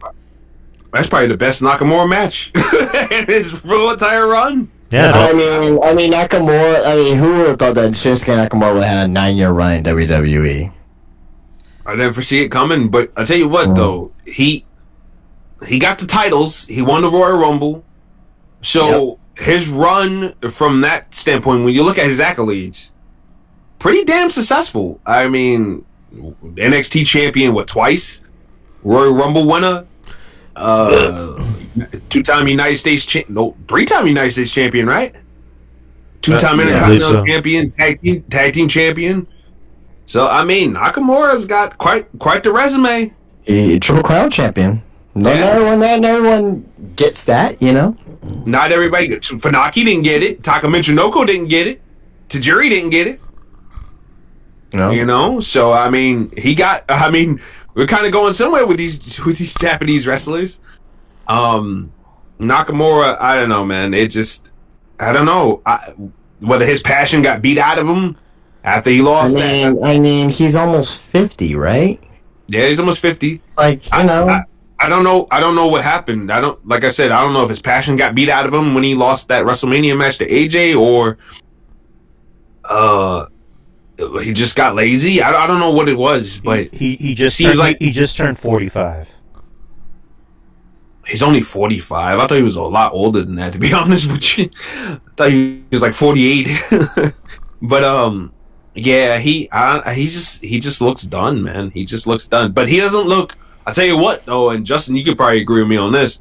He doesn't look as done and as cooked as Naito and fucking Tanahashi. That's for sure. Oh man, don't. Oh man, it hurts. It hurts to see fucking Naito like that, man. God. I know, and I love Naito. Out of Naito, Nakamura, Tanahashi, Naito's my favorite. So it's like, fuck, same. He's just his charisma. That's why American fans are questioning how can he be the most charismatic man in Dave Meltzer's awards, right? And I'm like, look at the guy. Look at the guy. Look at his antics. Look what he does. Look how disrespectful he is. Look what he does to the referees. Kicks the referees in the balls. Throws them up in the air. His Intercontinental run. His Intercontinental run for the IWGP Intercontinental run was like 26 or whatever. That's one of the best. When he was trashing the belt and damaging it, and like at one point he was trying to sell it to like someone at a restaurant. It was great shit. Great character. And for people that goes, New Japan, they don't tell stories. Well, they kind of do if you follow it. And it was pretty simple. He was resentful. They don't tell stories traditionally. They tell stories. They tell stories in a certain way where you got to figure it out, not the commentator telling you. Right. Exactly. And it was self-explanatory. Like he resented that belt for it taking its spot over his main event. Back in what was it, Wrestle Kingdom 9? Right. And that was the main event over his match that he earned and won, know? And so he resented that belt. So he took his frustration. He wanted, but he didn't want it. Yeah. He destroyed it. Just beat it up. Right. It was great. It was great. I love that shit. Lost in Goblin Nobles. All right, let's move on. So let's go to Raw. Raw was in Madison Square Garden. Do we have to? I mean, my God, nothing eventful happened on Monday. Well, The main event. we'll just breeze through everything, and then we'll get to the main event. So, Jey Uso versus Grayson Waller. I think you guys kind of talked about it briefly. Jey Uso won, of course. And then Gunther came out to choke him out. So, there you go. Hooray! Logan Paul called out AJ Styles. Like I mentioned, Andrew Schultz was sitting ringside. I thought he did a good job selling. Yeah, I thought so too. So AJ Styles is looks like he's working a program with Logan at Mania, which I'm fine with. I know people are bitching about it, which I'm like, oh, Jesus Christ, we're still on this again. Let's see. Tornado tag team match: Rey Mysterio and Dragon Lee versus the New Day. Fun match. Fun match. A guy came out dressed in a lucha mask, who was suspiciously wrestling like Chad Gable. Who turned out to not be Chad Gable. Who turned out to not be Chad Gable.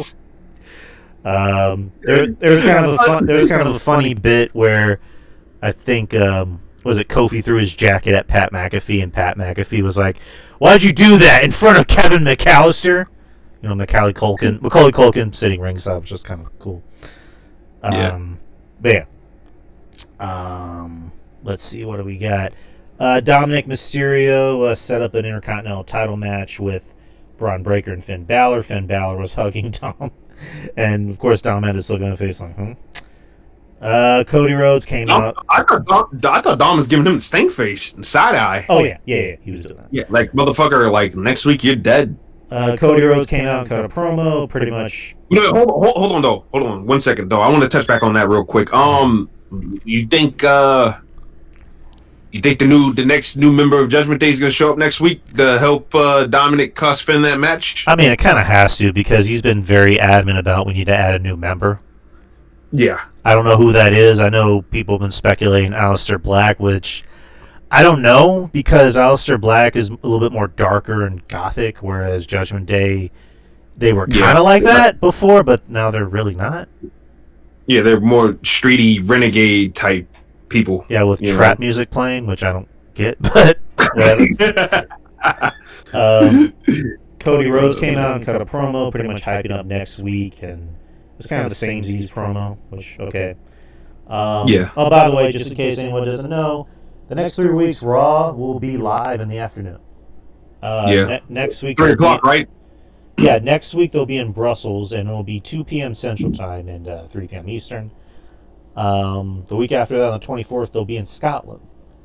That'll be at 3 p.m. Central Time, our time. And then the 31st, they'll be in London at 2 p.m. Central Time. I don't believe it'll affect SmackDown, since SmackDown's cable. SmackDown will also be overseas. Yeah, no, SmackDown will just be in its normal time. Well, I was saying because, like, I don't know, maybe you need a VPN and you'll be able to watch it earlier on Netflix. Maybe through... They may have it on... Because can you watch SmackDown through Netflix on a VPN? Yes. So that may be the case. So you may be able to do it through the VPN, but, like, traditionally speaking, like, you have to catch up the time that is playing but, normally. I highly recommend to anyone to get a VPN. It'll make your life so much easier. Yeah, there's that. You had Bayley versus Raquel Rodriguez in a number one contenders match to who was going to face Lyra next week for the Intercontinental title. Raquel won. And what do we got next? You had Io Sky interviewed by Michael Cole, and then Bianca came out, and Rhea came out, and Io just looked like she didn't belong there. Like, she really looked like she did not belong there. And then she ends up slapping both women and yelling in Japanese and leaving. So, cool. And then now we're on to the main event. Main event time. Steel cage match. CM Punk versus Seth Rollins to finally end things. ... Or do they? A lot of editing in this match because both guys are just cussing each other out and flipping each other off. But I think it was. I had the feeling that Netflix got tired and it's like, we're not gonna edit anything anymore. I don't care. Like, this is too hard. Like, CM Punk came to the ring like, this is my house, motherfucker. And they were blacking out at certain times. Like Punk would flip Seth off, and Seth would flip Punk off, and they would just cuss each other out. And I think the censor guy at Netflix just got tired and it's just like, you know what? I don't care anymore. It's Netflix. Do what you want. Let the shit fly already.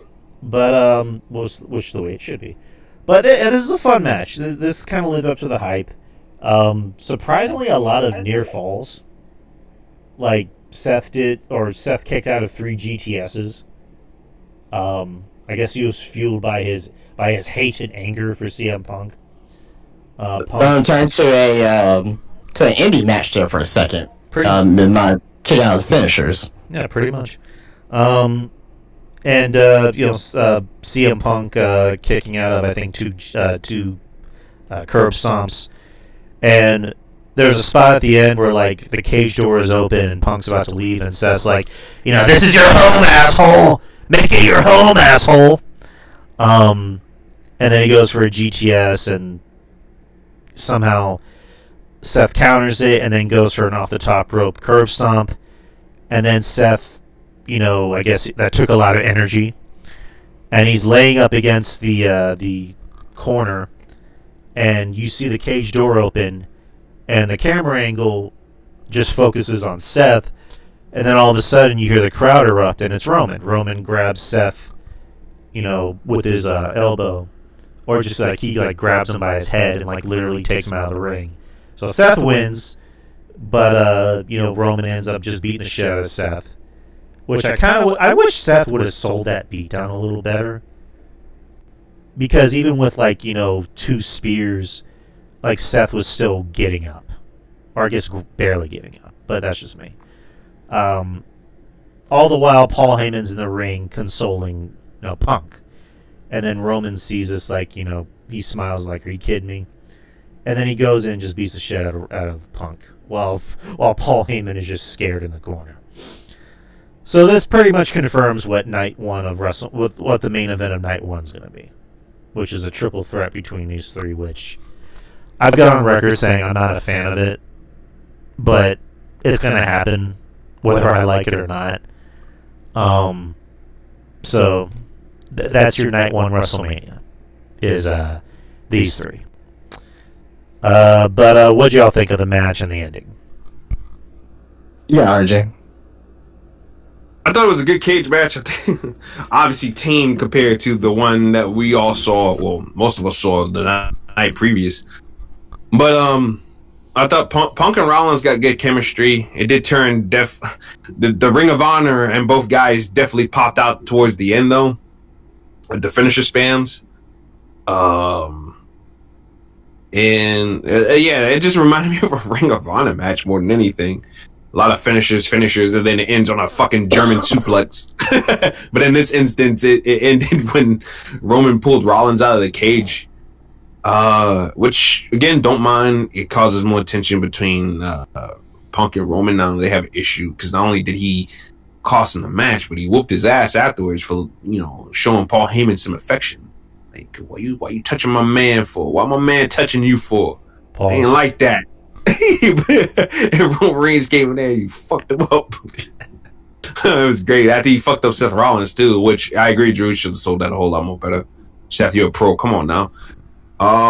But yeah, triple threat obviously is gonna happen now, but they need to put more meat on this bone. Though this needs to be a number 1 contenders match with the winner in the championship match, Backlash or something. Raise the stakes. Have one show, one pay-per-view or PLE have a consequence to the next one. Like, why does it always have to be, if somebody wins at the King of the Ring, they get a title match at SummerSlam? Why does it always have to be whoever wins the Elimination Chamber or Rumble gets the match at WrestleMania? Why not have something grand at WrestleMania that can bleed into the next show? You already have a hook there, because you're like, all right, well, whoever wins this match gets a championship match at the next pay-per-view. So you can go ahead and spin off a program from whoever wins the triple threat match heading into, the next PLE with no problems, So I think they should do that, because otherwise, what is the fucking point of having a triple threat match between these 3 guys, but said all 3 guys are mad at each other? To me, that's not enough, especially not for all 3 of these guys. You got 2 former world champion, well, 3 former world champions, excuse me. And all 3 of them with lengthy, long title runs at a certain point, especially Roman and Punk. And they're just fighting in a triple threat match because they're mad at each other. I need a little bit more than that. I need a little bit more, and quite frankly, they need a little bit more than that. Than just a random triple threat because they're just mad at each other, pissy at each other. They need some stakes for this one, and I think the way you do that is have it be a number 1 contenders match for the WWE Championship. So yeah. Agreed. That's the way Justin, go ahead. I have nothing to say really, but I want to ask, what do you think the favor is? I mean, it's gotta involve a championship match. It has to.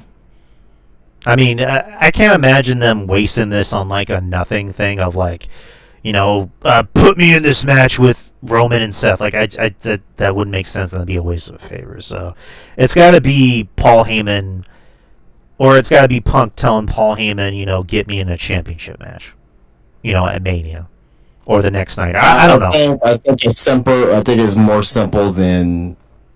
I think the favor is you come accompany me at ringside for this triple threat match. That's why I think the favor is probably going to be. That's kind of a waste of a favor, though. I agree, but that's why I think it is. Yeah, you would think this favor would have to either be that Punk somehow, some way gets into the main event at WrestleMania, one of his goals, or B, a championship. Or maybe at the end of it all, maybe a favor becomes 2. Hey, you accompany me. CM Punk wins on night 1. Then maybe at the end of the day, I think Cena walks out as champion. But let's say Cody wins the match for some reason or another, and maybe because people are saying, "Oh, it's gonna be a 3rd man in the group." Maybe the 3rd man is fucking CM Punk, and he comes out and beats Cody at the very end, and he becomes champion. Oh my god! I think that'd be a little bit overbooky, a little bit, but I know people will be happy with it just because CM Punk won. But also as well, like, would CM Punk want to have that as his main event of WrestleMania, being like a 2-minute match or whatever it is? He does a GTS, gets a 1, 2, 3. Like, does he really want that? I'm talking about Phil Brooks, the man. I'm not talking about, CM Punk the wrestler. Does Phil Brooks, the man, want a 2-minute WrestleMania match, and that for him to have that as his main event? Is that the reason why he came back, is to have a 2-minute match? I don't see that. I also think Phil Brooks, the man, compared to who he was 10 years ago, is a much different person. Like, not to say that he's like, I'll take whatever you give me. I think it's more of just like, he admitted that, Triple H is a little like, he's almost kind of not weirded out, but like he's not used to him being this like, I guess what's the word I'm looking for? Not as abrasive as he used to be, where it's like Punk was just always argumentative and sometimes for good reasons, sometimes not. Whereas Punk, I think, is on his best behavior now, and he doesn't want that stink on of like he's hard to deal with. But I also think to kind of go with you, Justin, what you said is that if he thinks something sucks, he's going to tell you it sucks. So I don't know. Again, we don't know. I mean, the constant theme in this thing is that WrestleMania isn't until next month. It's not until not February, but April 19th and April 20th. So a lot of shit can happen from here until now, but. Yeah, this triple threat match, kind of like what RJ just said. RJ took the words out of my mouth. Is like this is a main event on any card. But it's like if you're just gonna have a match for the sake of having a match, with no story behind it other than like these 3 guys are mad at each other, it's like, yeah, that's kind of weak. I need more than that. Like I need a stipulation. I need a title on the line, something. Not just like we're mad at each other. We want to fight. It's like, okay. Whatever, but any closing thoughts? Nope. No, not at all. I just I thought Raw at MSG was pretty weak. Yeah. I thought it was pretty weak. Aside from the Gable, I thought the Gable stuff was entertaining. I thought the tornado tag was good. I thought that women's match, I wasn't feeling that at all. I was not feeling that at all. And Rollins and Punk, I thought they had a really fun cage match, and I like the ending there. I thought that was cool. But other than that, oh god, that was probably one of the weaker Netflix on the Raws on Netflix so far. Agreed. So now, yeah, they need Cena back. Thank God he's gonna be there next week. Next week, yeah. Was it at 2 p.m. in the afternoon? Yeah, no, and I'm definitely interested to see what his presentation and everything looks like, music, whatever.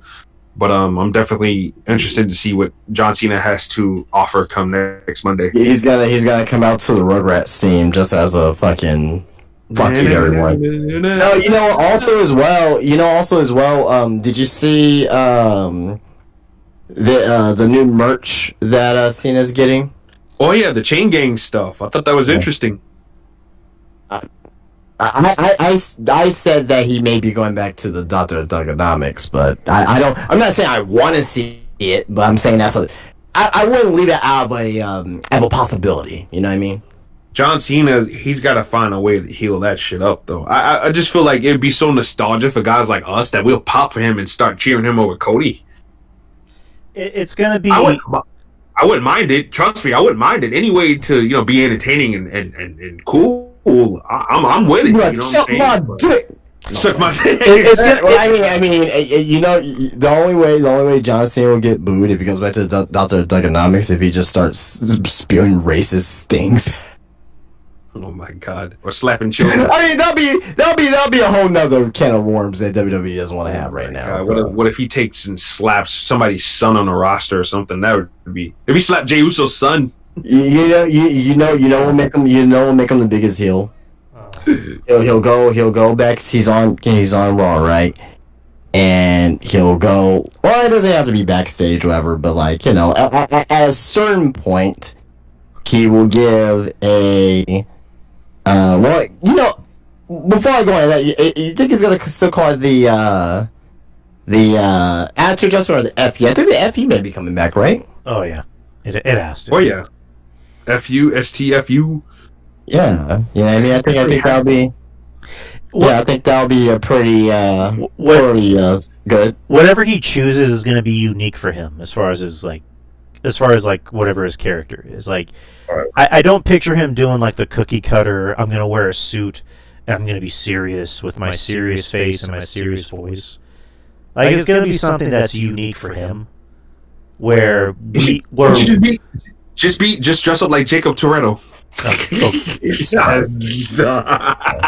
The jeans and the muscle shirt. Well, anyway, the point I was gonna make was real quick that if you want to have him to have heat, just have him just give an FU to fucking Laura Valkyria.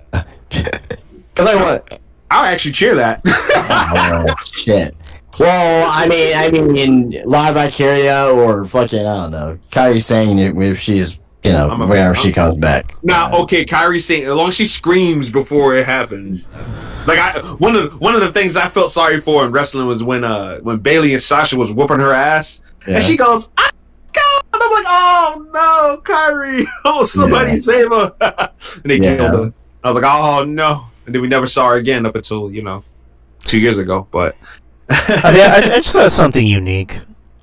I mean, this is just me. This is just how I think. But I tell you what, though, and I'm not sure if you guys talked about this or not before, but he's got to beat the shit out of R-Truth. I think yes. If he does that, then yeah, he's gonna get heat for that.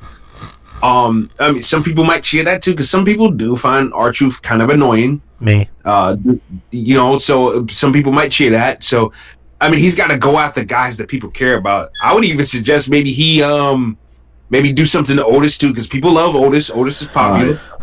Do something to them. Maybe even give Maxine a FU.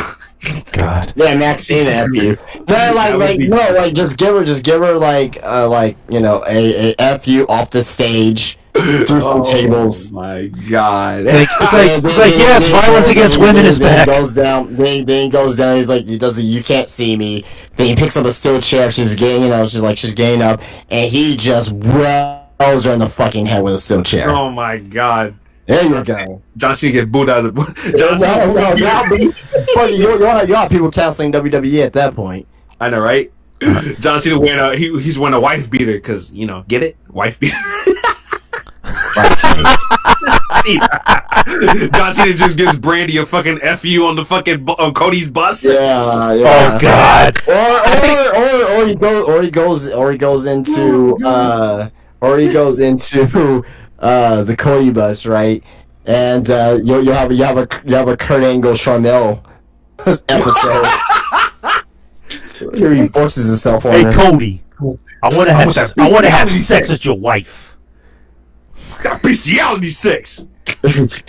Was it with your wife? Was it Cena should just go back to just use his Boston accent?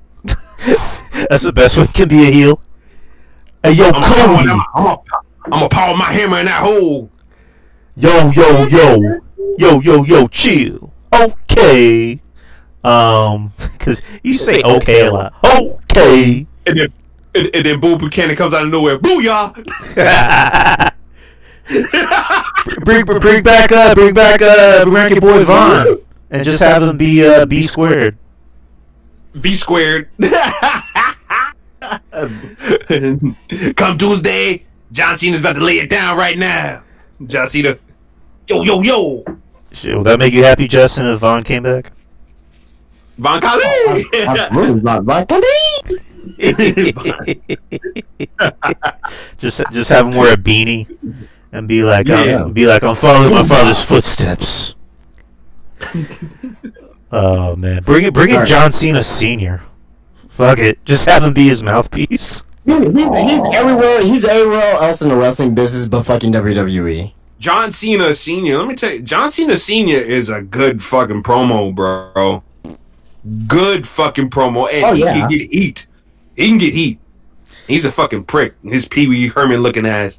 I heard him and his dad don't get along. That's what I heard. Really? I don't know. Like that's probably. I think Kenny. That's probably why we haven't.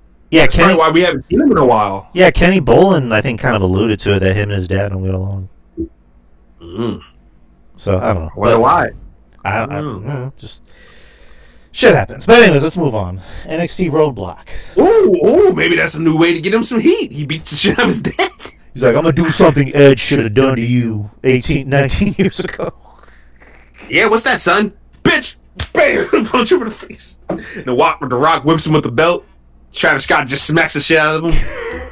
Don't you have the antidote? Oh, God. Anyways, NXT Roadblock. NXT Roadblock was yesterday. I was in the theater at Madison Square Garden, sold out. I, for one, would love to see them do more shows there. Because absolutely. That crowd was eating everything up. They loved everything. They made the show. New York. Yeah. And Drew, we talked about this last night in private, but the theater looked beautiful. It looked beautiful. It looked nice on TV. So intimate, but full at the same time. It was great. But go ahead, continue. Yeah, I just wanted to give the venue its love. Yeah, yeah. You said it best. It felt like a takeover. It felt like an old school takeover. Oh yeah. But Roadblock. There were 5 matches, which was fine. That's the way it needed to be.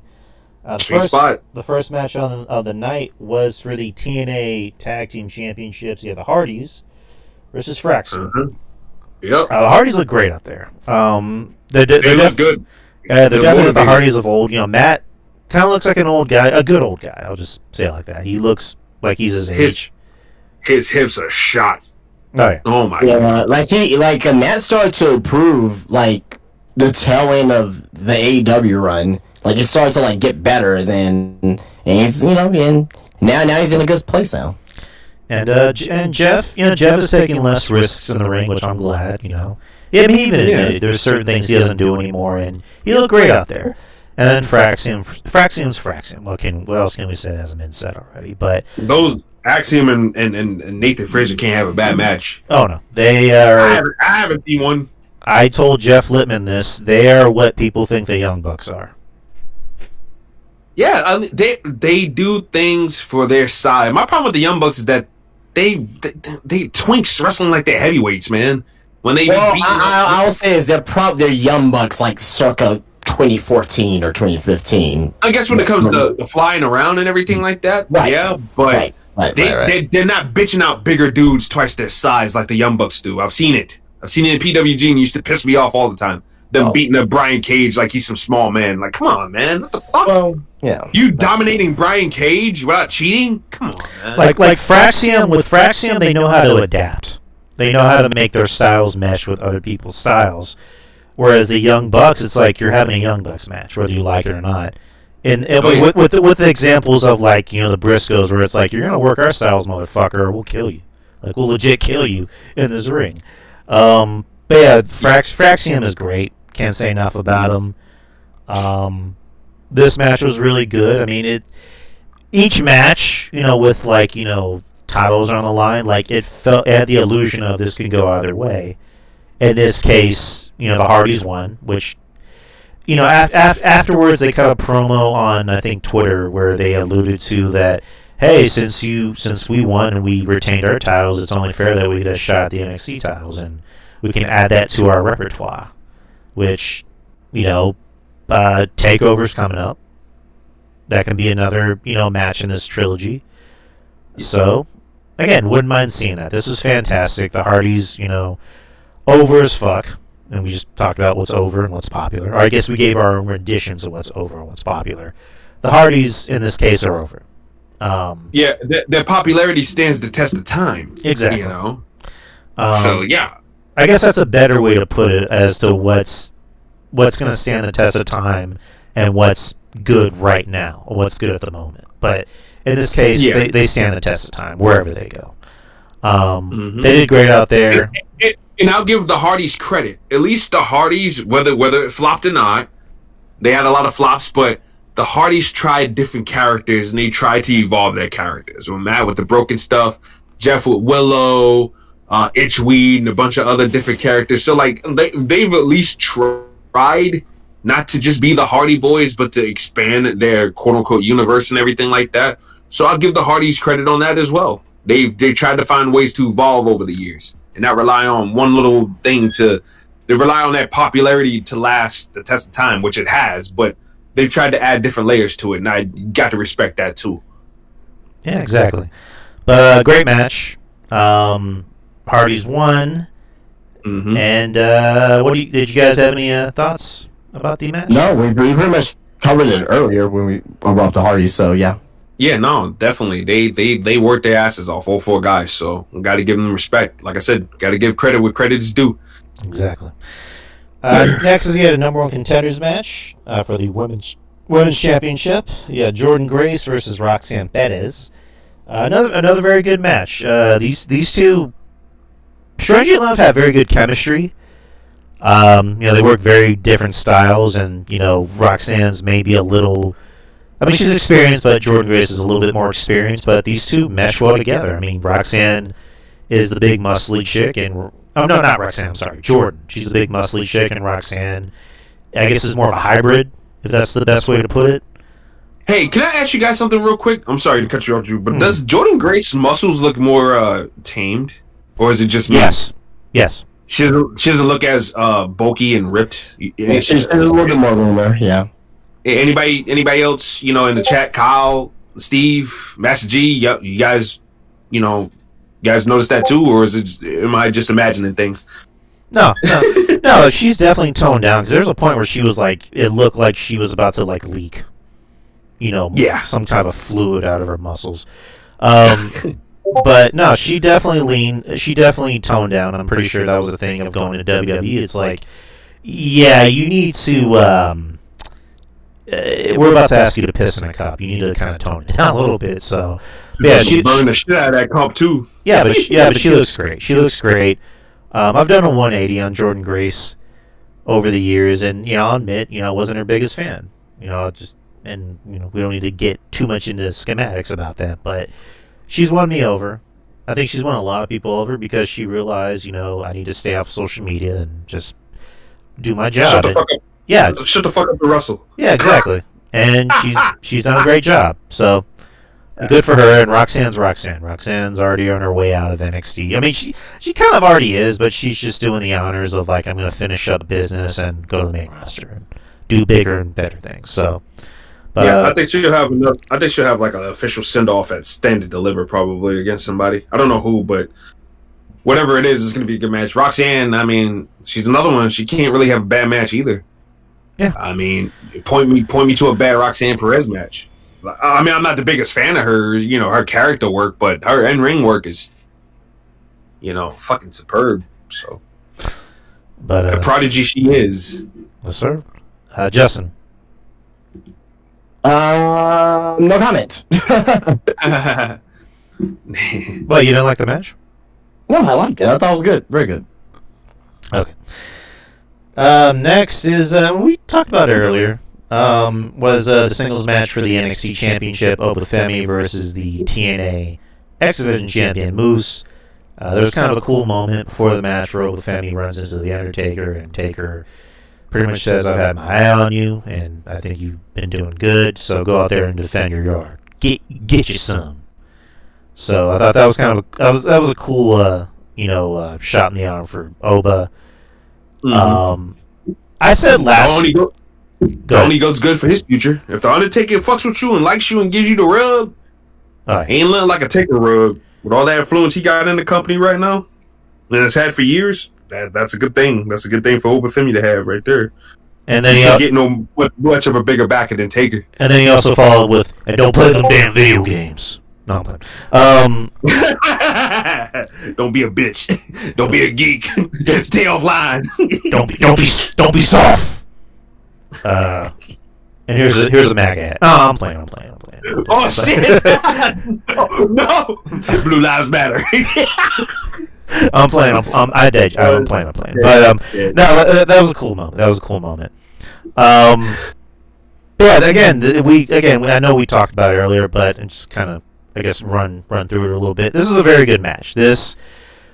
I mean, if Oba isn't the guy already after this match, I don't know what to tell you. He's going to be the guy pretty soon. It'll be a fucking criminal offense if this guy isn't making you money somehow. So that's number one.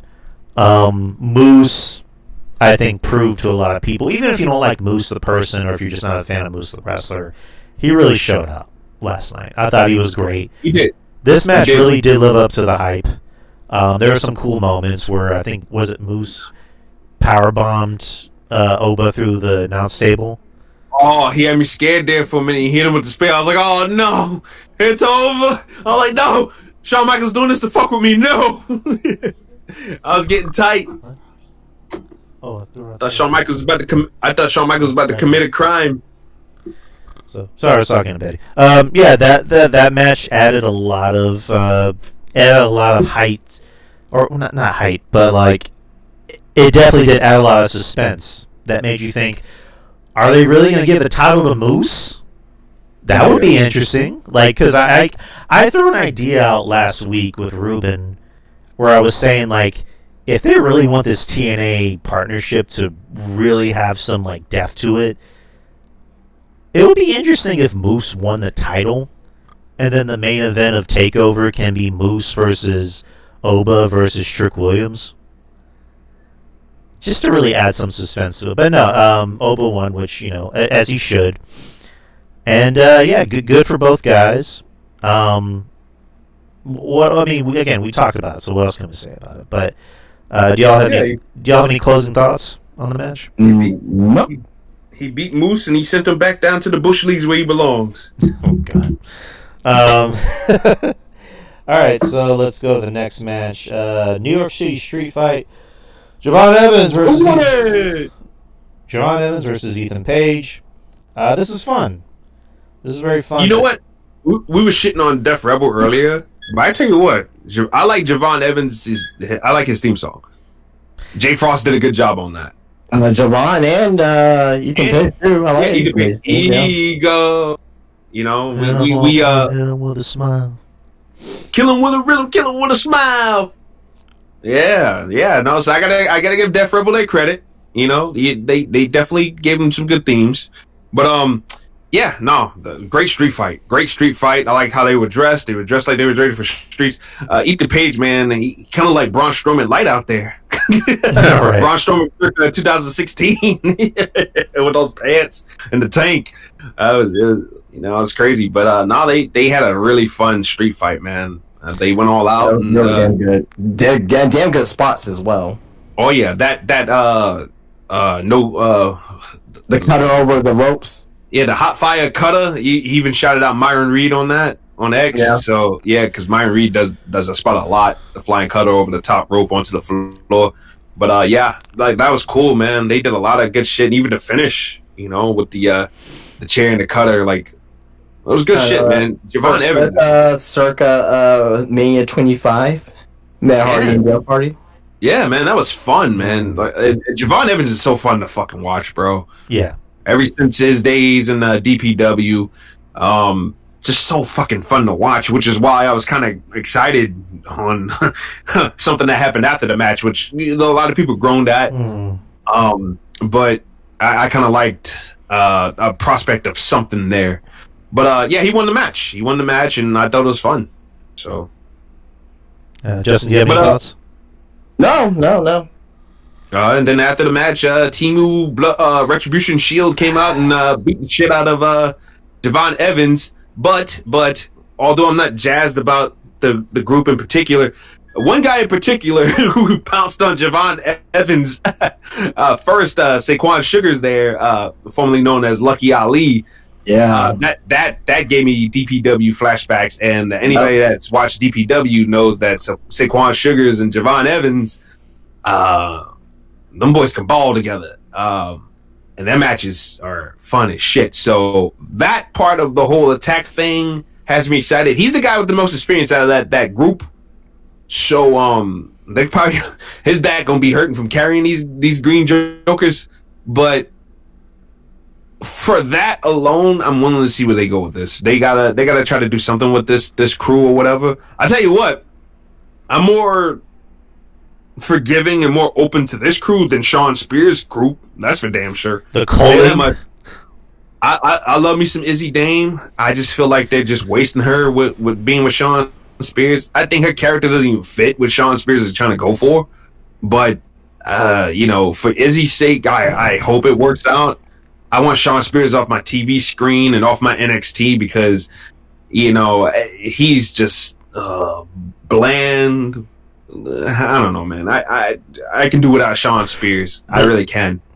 But as far as the Timu Blood, I keep wanting to say Timu Bloodline, Timu Retribution Shield, that baby. I'm gonna need to see a little bit more. But Saquon Sugars and Javon Evans having a match out of all of this, that has my attention. I will admit that has my attention. Right. Yeah, I'm not the biggest fan of this whole Timu Shield Retribution. Well, we don't even know why they're doing what they're doing. Right. Like, Shawn Michaels hasn't even took the time to even thoroughly explain anything with these guys. So I don't know what's the cause. Deion Lennox got bullied backstage, so the bully is becoming the bully, or the bullied is becoming a bully. Like why are we doing this? Why are we doing this? Where's the why? Like Saquon Sugars, I can understand. Like he got hurt and then he didn't get booked. Like he even had a little series online talking about some, can I get booked? Tell Shawn Michaels to book me. You had a clipboard with signatures and everything like that. Tell Shawn Michaels to book me. So if we're going by that. Okay, that could be a motivation, but the other guys, why? Cutler James, fuck out of here, man. I ain't feeling that. And then the big guy, the big Jamoke, what's his name? I don't even know his name. Like, fuck out of here. What are we doing? So Shawn Michaels got to he's got to do something with these guys to explain why they're doing what they're doing. Obviously they're supposed to be renegades, so they're not gonna formally sit them down and do an interview, but have them do what the Shield used to do. Do a camcorder promo, at least explain this shit. And I think maybe we can start piecing this thing together because they're gonna need to do something, and they're gonna need to make a splash big time in the ring in order for this thing to be even more interesting. That's the problem I have with the Sean Spears thing too, is that none of those guys excite me in that group. Brooks Jensen, he's, to me, they fucked with his character. He was better off being a lucky, plucky babyface, trying to turn him into a lost cause heel. I don't know. Hopefully there's a redemption story for him by the time his NXT run is up, maybe. But other than that, that other guy's a big jamoke too, and Izzy Dame, I love her, but I just, not in this group. Not in this group. All right. All right. So let's move on to the main event. The winner-take-all match for the women's championship and the women's North American championship. Stephanie Vaquer versus Julia. I don't know if it's just me. The crowd seemed like they were kind of like back and forth with this match, and not because it was necessarily bad. It was obviously a very, very good match, but they didn't seem as loud for this as they were for the previous matches. I don't know if that was just me that noticed that. Yeah, no, it definitely has it had its high points and low points with the crowd. Definitely, there was a couple of some sloppy spots in the match. I don't mean to cut you off, but like, do you think it was just maybe a little bit more methodical than the previous matches? I think so. I think that's what it was. Yeah, probably so. And like I said, there was some miscommunications there in certain spots, just right. Minor, but they were definitely there. So maybe they might have had a little something to do with it. I guess it's like when you look at the other matches, like Javon and Paige, like that was very fast paced. The Hardys and Fraxium, same thing. Oba and Moose, I think, kind of took all the energy out. This match was very, very good. It's just the crowd, I think, were just like not tired, but it was just like, it was maybe a little bit too slow paced and methodical for them in the beginning, and then towards the end was when I think they started to kind of win the fans back. But this match was very, very good. I kind of figured it was going to be the main event. It made sense that it was the main event. Definitely. With the titles on the line, it had to be. There's been talk that Julia was dealing with an injury, so maybe that's why they fast-tracked this match, for Roadblock and not, say, TakeOver. But yeah, I wonder how bad the injury is, because she wrestled this match pretty fine. Like I said, aside from the slight miscommunications there, this match was really fine. And she didn't look like she was slowing down or anything like that. So I wonder how dangerous, or not how dangerous, but how severe this injury is, rather. Yeah. It's severe enough for whatever it is, but a lot of times wrestlers, when they wrestle, they're not going to show you that they're hurt. They're just going to go in and just, do what they got to do, you know? Like, that's spinal tap counter into Julia's triangle, triangle choke? That was so smooth. That was smooth as silk. Julia's very good at countering, ever since was watching her in fucking Stardom and fucking Mario, I noticed that her countering is very, very crisp. Oh yeah, she's great. But I think it's fair to say Stephanie, I think, has had kind of a bigger impact than her. And I'll explain it this way: is Stephanie looks more unique. Like, when you look at Stephanie, you look like you've seen her for the first time. Like, you haven't seen anyone like her for the first time. Whereas, again, Julia's great, but she definitely has some influence by Asuka, by Io, by Kari. Yeah, it's Joshi wrestling. Everyone's going to have that same influence in some fashion. But I think she's just getting started, though, because Julia and Drew, you can attest to this too. Julia has no problems with changing up her look. Oh no. Julia went bald at one point. For God's sakes. Yep. So Julia. We've seen babyface Julia. We haven't seen heel Julia. Yeah. And heel Julia is where the money is. That'll be fun. Because Stephanie's the kick-ass babyface. Like, she fits that mold. A heel Julia versus a kick-ass babyface Stephanie, that's money. That's your money right there. If they can find a way to give Julia a crew almost similar to What was the crew she had in Stardom, Justin?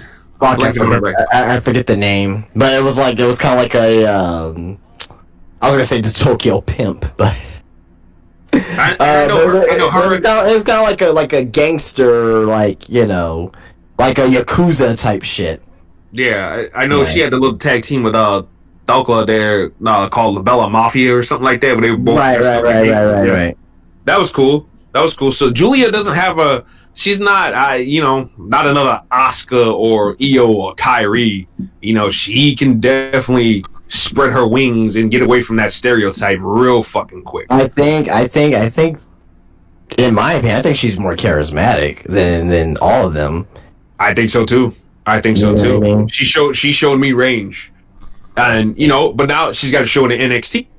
She's got to show it in NXT now. So and hopefully this leads to her getting that opportunity because she could very well have a reason to beat up on Stephanie Vicure now and be that heel. She definitely she definitely has an and this word gets overused, but in this case it works. She definitely has an aura about her.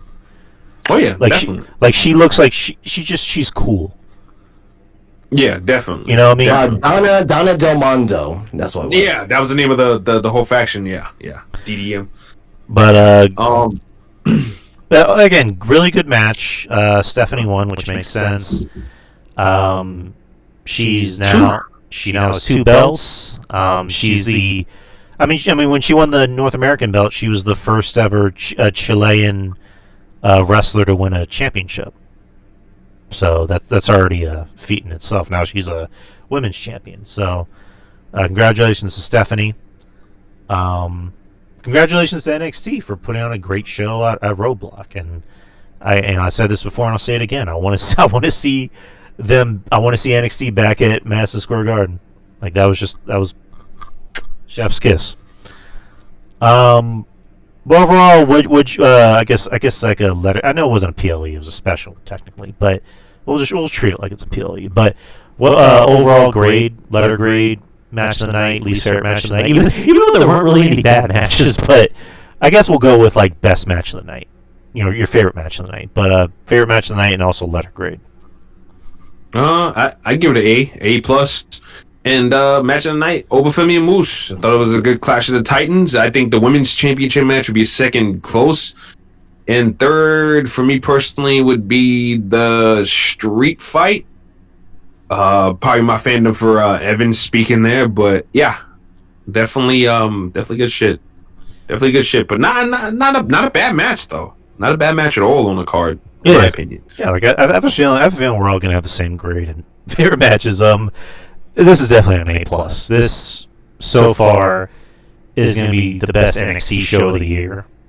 And by the way, I want Eddie Thorpe beaten up. I want him off my TV screen. I want Trick Williams to put his foot so far Eddie Thorpe's ass that he's going to be doing that jig that he does on his entrance. He does it in reverse. I was kidding. I want him out of here. Fuck him.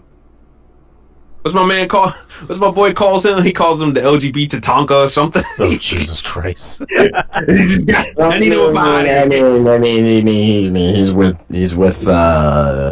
Dakota Kai, right? Yeah, he's with Dakota Kai. Yeah, I mean. So is he bi or you're just I don't know. I don't think he's gay. I just think it's a joke because he wears like the earring, the dangly earrings. I think Dakota's bi too. Of his culture. Yeah, well, I mean, she was buttering Shayna Baszler's toast for a long time there. Oh God! So, I mean, again, not that there's anything wrong with that. I'm just. Ain't nothing wrong with that. I pay pay-per-view money to see that. I mean, not. I wouldn't. I wouldn't, but that's. No, I'm just kidding. I'm kidding. I'm just kidding. I can tell you what, Shayna Baszler got a big ass. I ain't gonna lie, she be hiding a big ass dump truck in them fucking baggy ass pants she be wearing. It's just the visual of RJ just rubbing his hands like he's Birdman and just being like, yeah. I got my hands on that fucking Shayna Baszler Dakota Kai flick. Oh yeah. Oh God. Yeah. Now where's my blueberry lube at? Oh good lord. And here comes Arn Anderson. No, but oh shit! Gotta hold you down, RJ. Come here. Shh. God damn it, Arn. Not in the hair, Arn. Not in the hair. Well, you should have paid me back my money, son. RJ's like, what money? I don't owe you money. You keep saying I owe you money. No, right? I'm about to do to you what I did to Sid. No, Oh shit! If you know, you know. Oh man! And if you don't know, you got to do some research. My man Don Stoney. Don Stoney's in the chat. Don Stoney, what's up, buddy? Don Stoney. We got Don Stoney. We got Cena Hitman. We got Master G. We got Steve J. Cole. We got Kyle. What's up, people? All right, so. This is us, man. We the experience, man. Yeah, we don't just experience this. You don't just experience us. We experience you.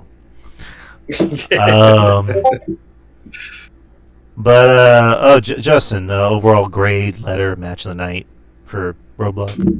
Give it an 8.5 out of 10. Very, very excellent show from NXT. Match of the night, I give it to the Street Fight. All right then.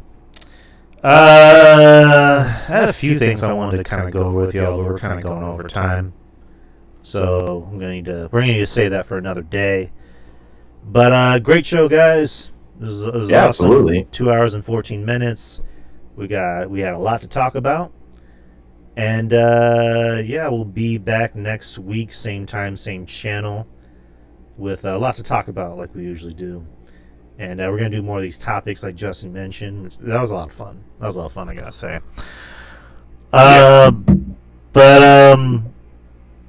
Whoever wants to plug their stuff, go ahead. The floor's all yours. Go for it, RJ. Well, you can follow me on X at Lil RJ Unlimited, where my words have no limits whatsoever. I say whatever is on my mind. If you fuck with that, then follow me on X, Lil RJ Unlimited. I also help run a call eFed called CCW. You can find that on YouTube, the RTJXX, and I also have a show called RJ and the Savage Squad, and co-host another show called SJ's World. So yeah, I'm all over the place as well. So if you like what you heard here tonight, you can follow me on that. Follow my journey. And hear more of me if you want to. If you don't, then hey, it is what it is at the end of the day. I'm just throwing it out there. But me and Drew also have a show that's coming tomorrow. So we'll be back tomorrow, but we'll be talking about comic books and other things besides wrestling. So if you like that, stay tuned to that, because we're going to be bringing some more content to you. And Justin, is all yours, Bubba. Of course. So you guys know where to find me on Instagram, SpineBusterTees, and SpineBusterTees.com. SpineBusterTees on Instagram, as I mentioned. Follow me. I have a lot of great stuff inside my shop, which is SpineBusterTees at Wonderlands of the Americas. I have a lot of great things, professional wrestling-wise, obviously. T-shirts. I actually got some brand new shorts that came in my shop today. Some NWO Wolfpack, some CM Punk, some Jey Uso Yeet shorts. I got a lot of great things in my shop, but T-shirts, wrestling shorts, action figures, Funko Pops, keychains, socks, mask, you name it, I have it. It's a very good time to come in there as well. Just talk pro wrestling too as well, even if you don't buy anything. So, that's me, SpineBusterTees on Instagram, SpineBusterTees at Wonderland of the Americas in San Antonio, Texas, and SpineBusterTees.com. Yes, sir, folks. And where you can find me, Twitter X DY Experience, Instagram, like Mr. RJ here just mentioned. Tomorrow we will be doing a fresh, brand new episode of Friendly Neighborhood Marks. We haven't done one in a while. We're going to be talking about all things Marvel, maybe DC if there is some DC news. Daredevil Born Again. Go over what we thought about Captain America Brave New World.